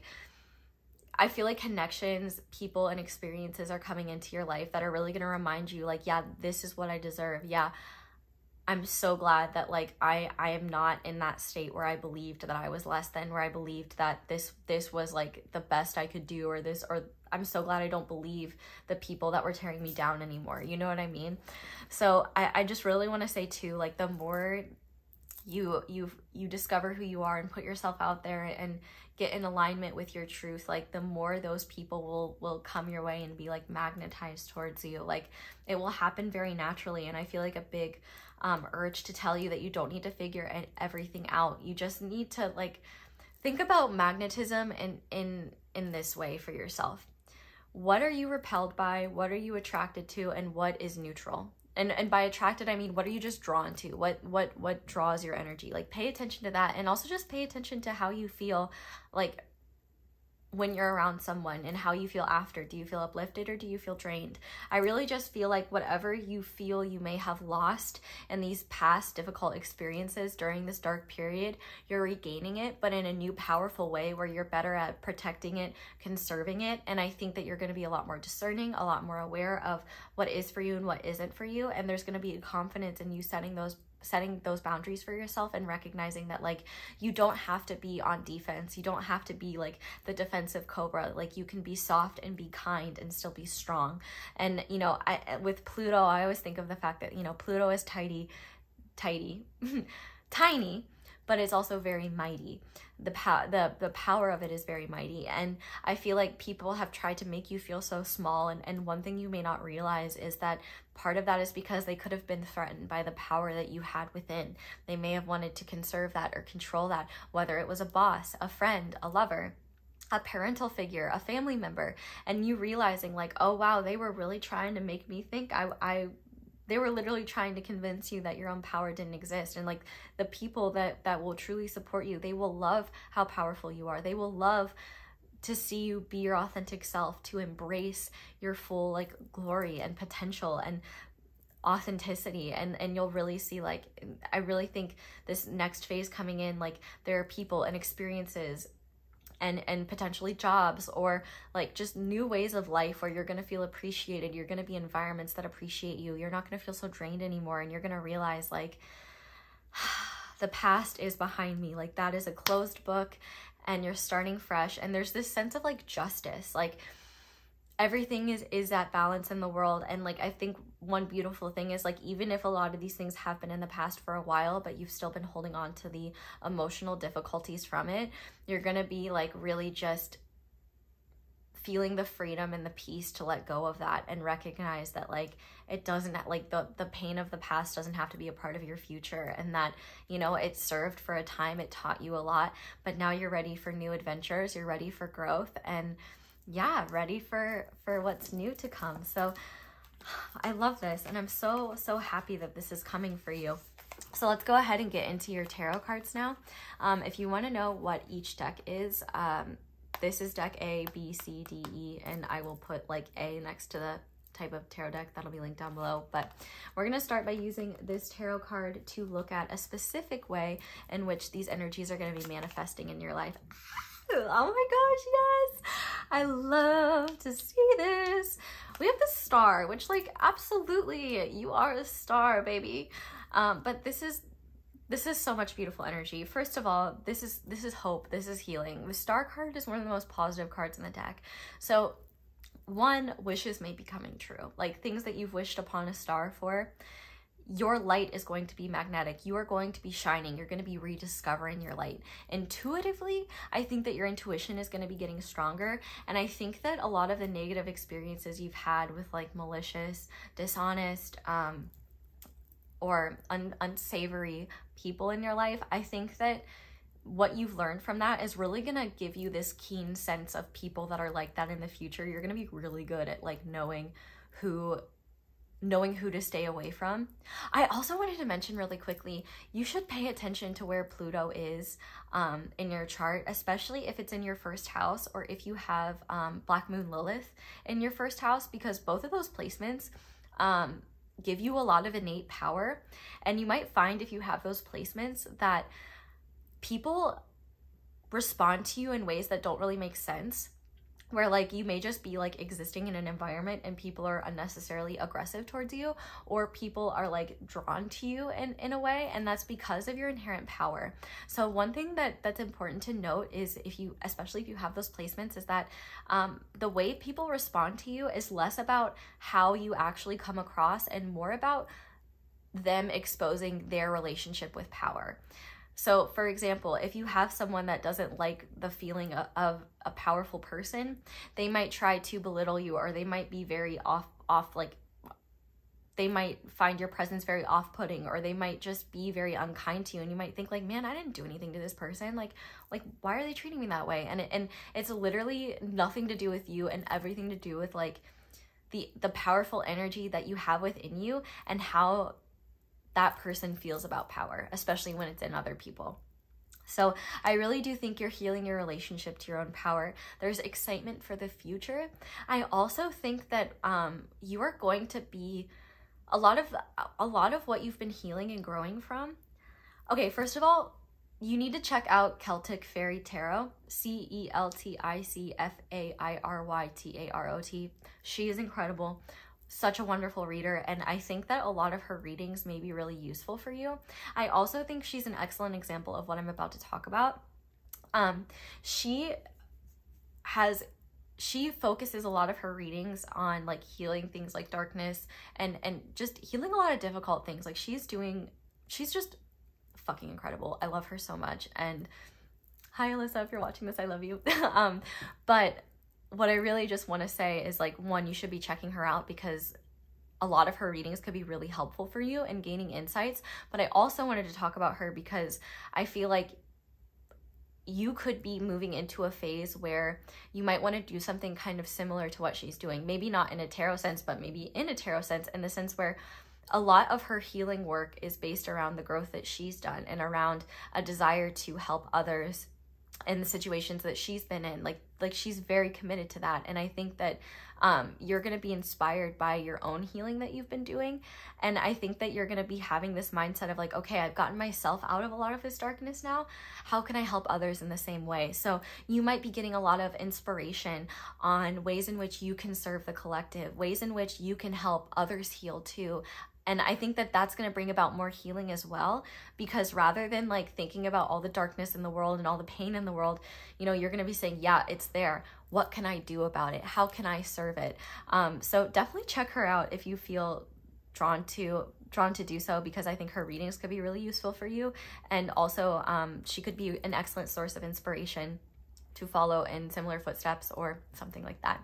But also with the Star card being here, I think that you're just going to be more okay with being visible and more comfortable with being visible. I think that you are going to be, and I really do love that the woman in this Star card is naked. Don't tell YouTube. Because there's this inherent vulnerability there where you're not closed off from life, but instead, you know, you're just being your authentic self and not feeling like you need to hide who you are or put up defenses. I really do think in general, there's just a lot of hope for the future, a lot of so many options and opportunities. And I feel like all of these little stars are like ideas, opportunities, people, connections, so many different sources of light that are coming your way. And the way that you are bringing them to you is just through intuition and through doing what feels right and what feels good and following your heart, following what your intuitive body is telling you. And the more healing that you're doing, the more you're naturally attracting and drawing the resources, the opportunities, the people, and the connections and experiences that you've been looking for. I really do think as well with this Star card, there is going to be this shift in your perspective that's more future oriented, where you're recognizing, if you've been trying to put yourself in certain boxes, for example, you're realizing that those boxes are completely unnecessary. You know, another example I could use, if you are working through your identity right now and your self-expression, you may be realizing that maybe you're more than one thing. Like an example I'm getting is maybe you're realizing you're non-binary, or maybe you're realizing okay, maybe you know you are, but you've been too afraid to express that and share that with other people. I feel like no matter what realizations you had about yourself, especially the parts of yourself that you feel like are weird or different or that not everyone will understand, rather than hiding those parts of who you are or believing that they're inherently wrong or bad, you're realizing that no, these are parts of who I am and I deserve to explore them. These are parts of who I am and I deserve to show up in the world in that way and not feel like I have to be put in a box to make other people feel more comfortable. There's this real recognition of the fact that it's going to be really hard to have a healing relationship with yourself if you can't even authentically embrace who you are and how you feel and share that authentically with the world. I really do feel like there will be this softness and understanding that, you know, you don't have to prove to other people who you are. You don't have to show other people who you are. The people that want to see you and understand you will, and the people that don't, they are not worth your time and energy whatsoever. I really do feel like there is going to be this beautiful balance between being grounded in the present and flowing with the beautiful emotions that come with just having this new cycle. There's hope, there's healing, and there's just a lot of excitement for what the future holds, and this newfound freedom of I don't need to try to fit in with the world. I just need to be myself and show up in the world as my authentic self. And those in the world that will resonate with that will appreciate that, they're going to come to me and they're going to support me. And that's going to make your life a whole lot easier, because you're not going to be fighting to keep people that, you know, don't really serve you anyway. You're not going to be stuck in environments that aren't serving you because you're unsure of who you are. Like, this battle between what feels right for you and what you think you should do is not going to be so challenging anymore. Like, you're going to realize what you should do is centered around what feels right for you and what allows you to be your authentic self. The universe does not want you to be in a situation where you have to hide who you are. Like, the most beautiful thing that you can do is give yourself the opportunity to discover who you are. You are part of the universe, and the universe does not want you to be like everyone else. The universe wants the experience of being the most authentic version of you and who you are, and like how you're growing. And I think what you're gonna realize is, like, you just have this beautiful light within you, and other people are gonna see it, and you're gonna realize, like, that light was never gone, it was just dimmed. Like, and not only that, but you're gonna realize, like, wow, there were people really threatened by my light. There were really people that, you know, were trying to hold me back and almost delude me into thinking that that light wasn't there. And what you're gonna realize is, not only were they wrong, but you're probably going to find ways in which you can inspire and heal others to do the same and be their authentic self. So I love that for you. Hell yeah. Next, we are going to be looking at praise for what you've done to bring about these blessings and good karma. Oh, so for that, we have the Two of Cups, which I think one of the biggest things that you've done in this situation is, first of all, I feel like, even though the Two of Cups often represents relationships, I think one thing is that you've never let go of your heart. Even when you've been in deep darkness and deep pain, you haven't allowed that to corrupt your values or corrupt what truly matters to you. You know, I think that there's two common responses to suffering. One of them is, I have suffered and therefore you should suffer as well. We all know a lot of people like that. And there are others that are, I've suffered, and so I don't want you to suffer. Like, I want to do anything I can to prevent your suffering. I know how that feels. You've never let go of your empathy and your compassion for others. And I think that even when you've been in the throes of your own darkness, you've never allowed your darkness to be something that causes you to bleed on others. I feel like you've always had this softness and this compassion. And, you know, I don't want to say, like, I don't want to commend you on, like, masking your own pain. Like, I don't think that we should be required to do that. And I really hate the idea that, like, mental or emotional or physical health issues are only okay as long as they, like, look nice to the outside world and are wrapped up in this neat little bow. But, like, I do think that your softness and compassion for others, even when you've been struggling, is something that, you know, the universe really wants to commend you on. And also the fact that the people that did you dirty, you didn't stoop to their level. You were still compassionate towards them. You were still kind towards them. Even if, like, you weren't always, you never had malicious intentions towards them. And also, I feel like you've just never let go of your heart despite what you've been through. And I think that even when you were in the throes of your own darkness, you were a healing force without realizing it, which is really incredible.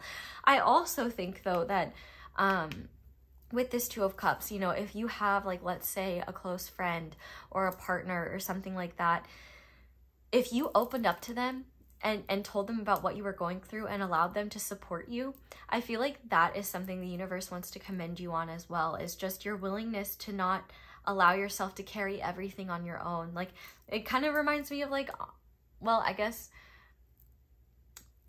I was gonna say it reminds me of Anna and Elsa, but, like, Elsa did shut Anna out for a really long time, but they did reconnect and heal that. So I do feel like if you have it, like, if you've been wanting to reconnect with, like, certain people that you've shut out, like, I feel like they will be compassionate and understanding around that. And I feel like you need to know that, like, because ultimately the people that are meant to be in your life know your heart. And I think more than anything, with this Two of Cups being here, you have such a special heart and such a beautiful, compassionate soul.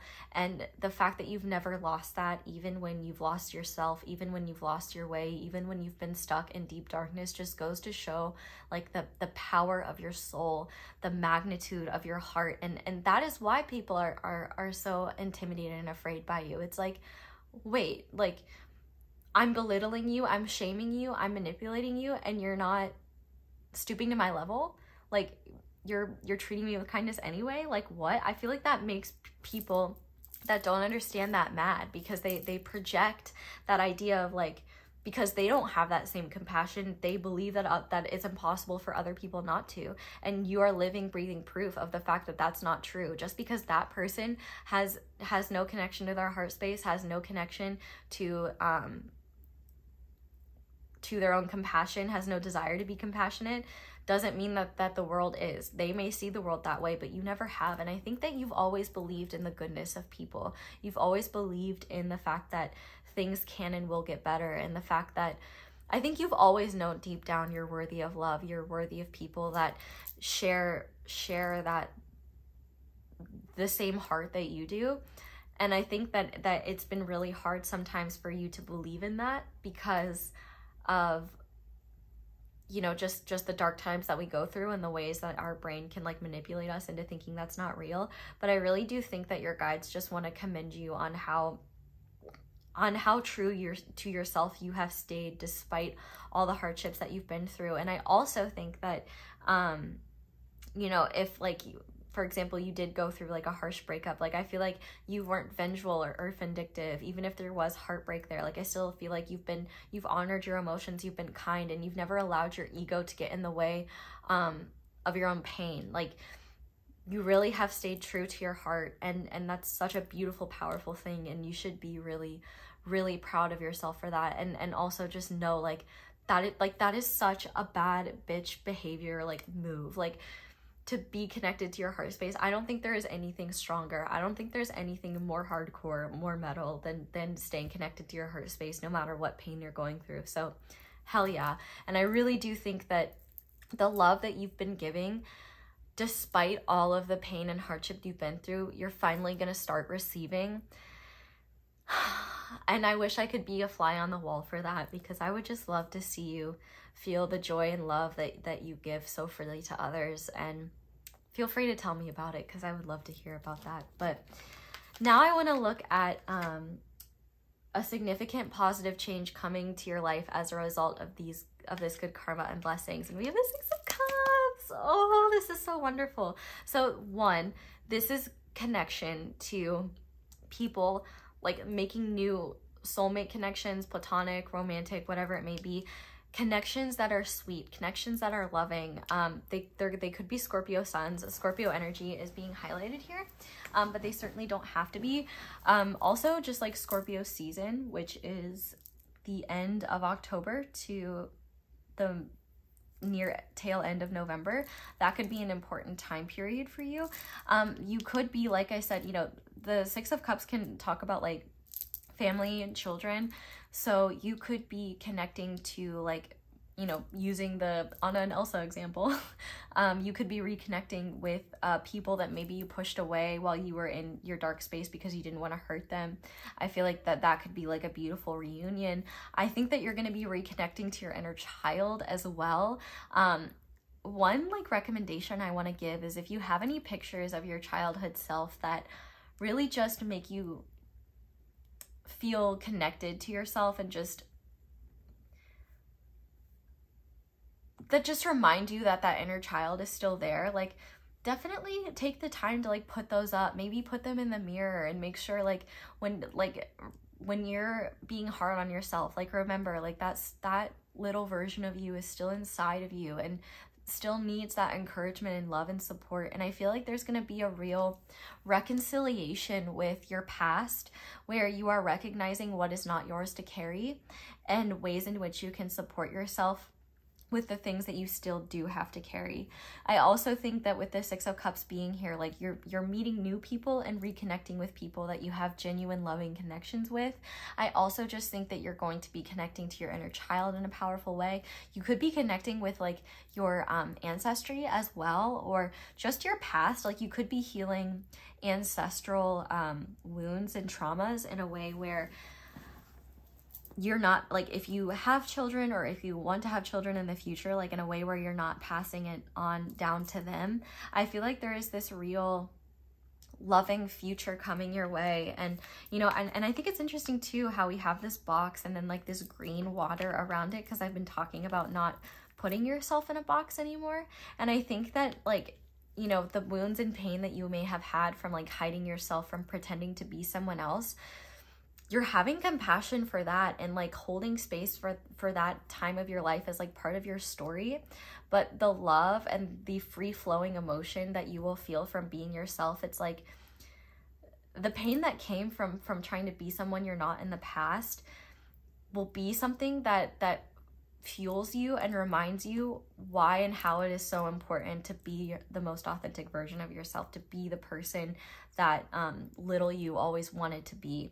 This is a real reconnection with the sweet elements of life. The Six of Cups is literally my favorite card in the deck and in any tarot deck, and there's just a sweetness to it, a lightness to it. And I think as well, if you've been wanting to inspire younger people or people going through the same things as you, I really do think that this is your power. Like, this is going to be a powerful time for you to be a leader, to be a source of inspiration, and to be a source of support for people going through the same thing. Like, for some of you, I could see you doing like counseling or therapy for kids that in similar like situations as you, whether like, you know, they're going through religious trauma, or, you know, they're LGBTQIA+, and they don't have that acceptance or that support, like whatever it is that truly resonates with you. Like, I really do think you're going to be a source of support and understanding for those people. And I feel like that's not only going to bring you a lot of like nourishment, but also a lot of like good karma, in the sense that like you're putting out good into the world and you're helping heal the things that like you're helping heal very necessary wounds that need to be dealt with. And also, you know, you are providing something that the younger version of you didn't have, and that is such a powerful and beautiful thing. You are quite literally taking up space in the most aligned, beautiful, powerful way possible. And I just, whether you believe in spirit guides or not, they are beaming down on you with pride. And I'm literally, actually, I wish you could see me right now, because I'm making I made this same like crossed hand thing without even realizing it. But yeah, this is a lot of heart healing, and I feel like whenever you feel disconnected from your true self, take the time to connect to your heart, whether that's through music, anything that makes you feel connected to your heart space. And just remember like how beautiful your heart is, and your heart is your source of your power and the source of your healing and the healing of others. So now I want to look at how to ensure you don't block any of the blessings coming to you. And so for that, we have the Emperor. And I think in this case, this is a lot about not trying to control things. I really think in general, if there are like certain people in your life, like this Emperor could be a certain like figure in your life, like whether they were a partner or like a father figure, someone or a boss, someone with like a powerful, with a source of power in your life. I feel like it's very important to set like proper boundaries with them, and like make sure that you're not giving them too much power over your life, because they may have the desire to enforce that power once again. But also I think too, with the Emperor card being here, you know, as you are entering this new phase of just empowerment, you might get sort of attached to the idea of like controlling your outer circumstances to make sure you don't enter a dark place again. And I think what's important to remember is that oftentimes we can't control that. Like, even when life is good and nothing is necessarily wrong, like we can enter like dark periods of time and we can have rough times. And if you get too like rigid, or feel like the way that you feel about life is a direct reflection of like how well you're doing in life, or if you're not feeling like light and refreshed and renewed all the time, you might start to think like, oh, well, what if I'm losing the plot? Like, what if I've done something wrong? Or what if I'm like, you might just start to doubt yourself and try to control things and get kind of worked up over elements you can't control again. And I think the real key here is to not be so hard on yourself, and also to not be rigid in how you approach meeting your needs, doing what works for you. I also think too, you may want to look at not being in a situation where you are under someone else's thumb, or where you're giving your power away, especially if this is someone you've given your power away to in the past. I feel like you're really being encouraged to recognize that they don't truly have power over you. I was actually talking about this this movie in the last pile, but the movie The Labyrinth, with David Bowie in it, I believe. That movie could be significant. You could really be the Sarah in that situation, and you could be going through this process of like recognizing, I mean, I was gonna say like, sorry for spoilers, but like, bro, this movie's been out since the 80s, so like, you've had 40 years to watch it. Like, one of the main lessons is, well, I guess skip 30 seconds if you don't want to hear it, but one of the main lessons is she realizes that the Goblin King doesn't have any power over her, and standing in your own power. And so I think more than anything, also, this Emperor is about remembering, like, one way in which you could block your blessings is to believe that your power exists outside of yourself, and to believe that, like, you're disconnected from that power, or that other people can take that power from you. Because yes, people can oppress you, yes, people can disagree with you, people can try to overpower you, but they can never truly take your power away from you. Your power is yours and only yours. And I think it's important to remember as well, you might build people up in your head to think that they're more powerful than they really are, the same way that people are threatened by your power, and so they try to tear you down because they don't want you to see your own power, and that's coming from their own place of weakness. And I think it's important to remember, if someone is trying to overpower you, someone is trying to assert their power over you, that is just a sign of their own weakness. True strength is not about oppressing your environment or forcing your environment to bend to your will. It's about compassionately surrendering to your environment and working with it. Like in the original strength card, there is, you know, a woman literally petting a lion, and it's about recognizing that, like, you know, the strength is not in oppressing the lion, making the lion listen to the woman, but rather the woman loving the lion, being compassionate towards the lion. And that doesn't mean you have to be compassionate towards people that hurt you, or that you have to open yourself up to them. But what I am saying is that the fierce aspects of life are going to respond to love, not control. And I think more than anything, the less you try to control your environment and let go of your need to control that, and just flow with what is, and you know, continue to support yourself and trust yourself, and recognize that your power is uniquely yours, and you can and do deserve to use it in the ways that you see fit, especially when it resonates with your heart, like, you'll be just fine. And finally, this card is going to represent how you can generate more good karma for yourself in the future. So for that, we have the 8 of Wands. And I really do think that this is a lot about just taking action towards the things that excite you, and taking action towards the things that light you up and motivate you. You know, the 8 of Wands is a very fast acting card. So I feel like, you know, if you do small things like pay it forward, you might find that, you know, when you just do like kind little things like that, things just seem to work out in your favor more. But I also think too, with this 8 of Wands,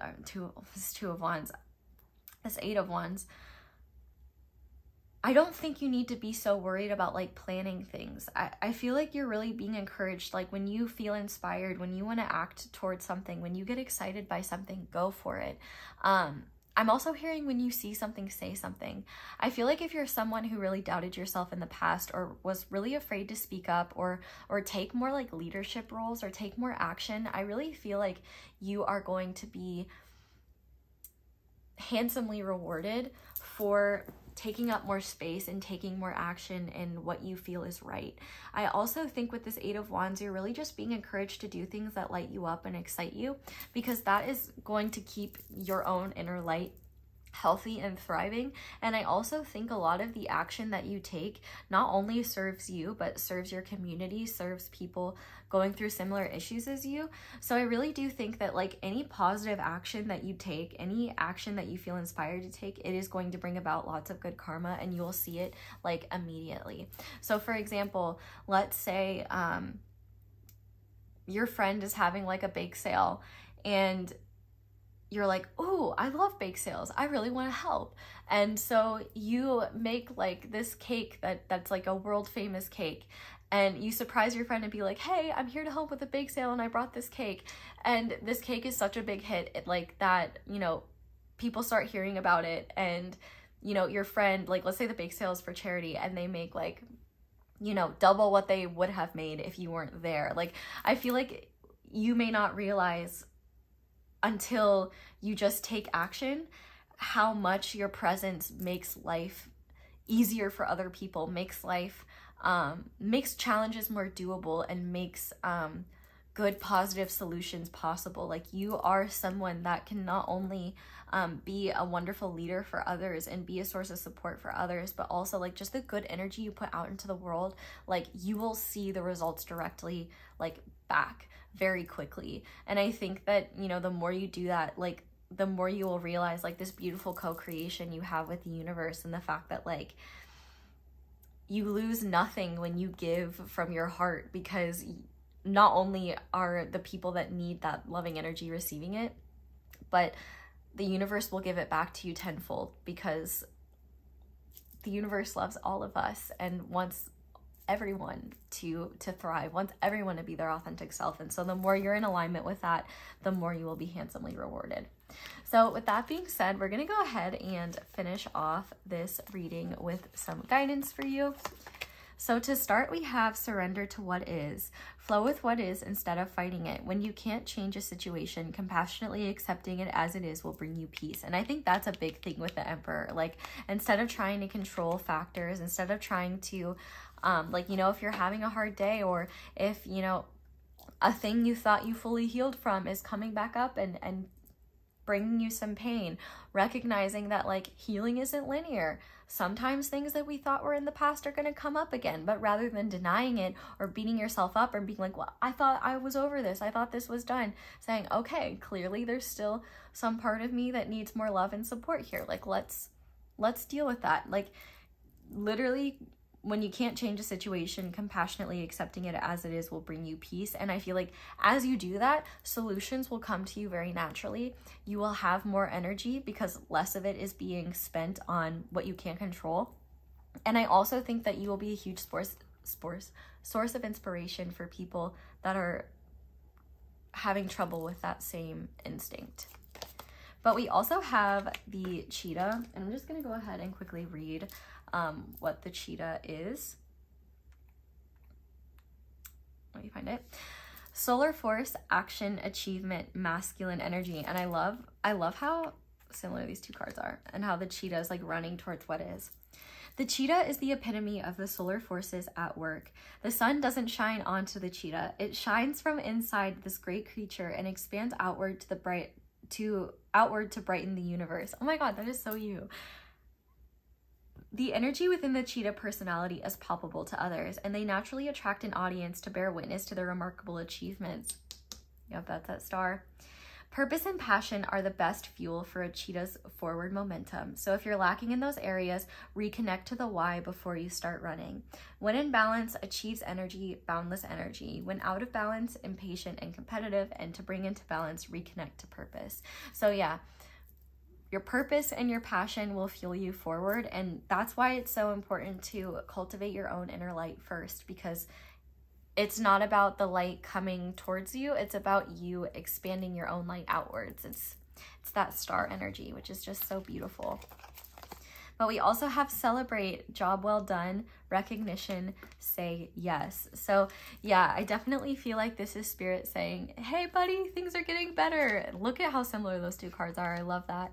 And I also feel like what your guides really want you to know is to start saying yes to things that bring you joy, and to recognize that like it's time to start having some fun again, you know, especially now that this darkness is passing. Like, that is something so worthy of celebrating. Like, you don't need a concrete achievement to celebrate. Sometimes the most fun things to celebrate are just the fact that we've moved through a challenging time, or the fact that I'm hearing for some, like, maybe you're like throw a divorce party, or a I'm free from my shitty job party, or I'm free from my shitty roommates party. Like, that might be something that really is a source of joy. But I really do think no matter what and what ways work for you, even if it's not a party, things that bring you joy and make you feel celebratory, you're really being encouraged to do those and say yes to things that are fun, because you deserve it, and for no other reason than that. And even if you thought you didn't deserve it, you do, because everybody deserves to have fun and celebrate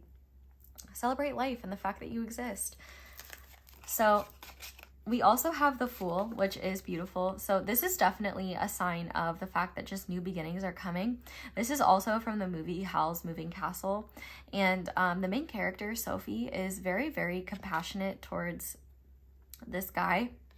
And actually ends up saving him in a lot of ways. And he ends up saving her in return. I haven't seen the movie in a long time, but like the kindness and generosity that she shows towards him, she ends up getting help in return. Yeah, you definitely are very Sophie coded from Howl's Moving Castle for sure. Shout out to the Sophies out there.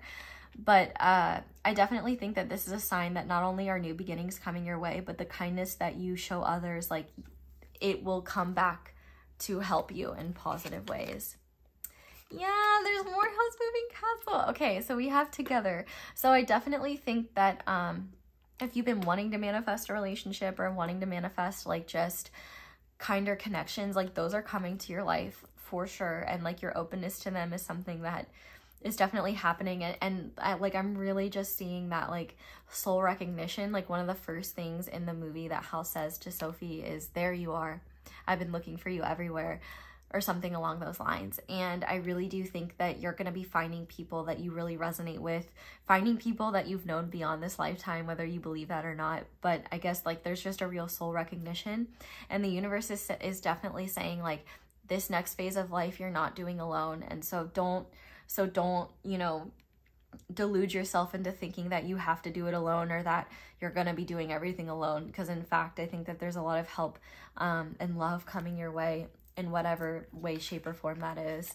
And finally, we have, You are a terribly real thing in a false world, and that is why you are in pain. And I think that really, like, yeah, that. And what a beautiful thing to be a real thing. And yeah, people that are not being their authentic selves, people that are their false selves, they're going to have a hard time with that. But the pain that comes from being misunderstood is not as painful as the pain that comes from trying to be something that you're not. You know, it's always hard to be who we are, especially when so many people don't know how to be themselves. But that's why we need people like you to be their authentic selves, to be brave enough and courageous enough to be your real self, because that's how you can help others do the same. And that's how we can help ease that pain in the world, by showing others that it's okay to be yourself. It's okay to be misunderstood. It's okay for others to judge you, because if you don't agree with them, then they're not real. All they're judging is themselves and projecting their own BS onto you. So pile 4, that is where I'm going to leave this reading. Thank you guys so much for watching, and thank you so much for letting my ads play in the background while you do something else. That is one of the simplest and easiest ways to show appreciation and support for my channel. So thank you to everybody who does that. If you'd like to support me in other ways, you can like this video, you can comment down below, let me know how it resonates. You can subscribe if you haven't already, and be sure to click that little notification bell to be notified whenever I upload a new reading. You can check out my candles. Be sure to use code ASO10 for 10% off.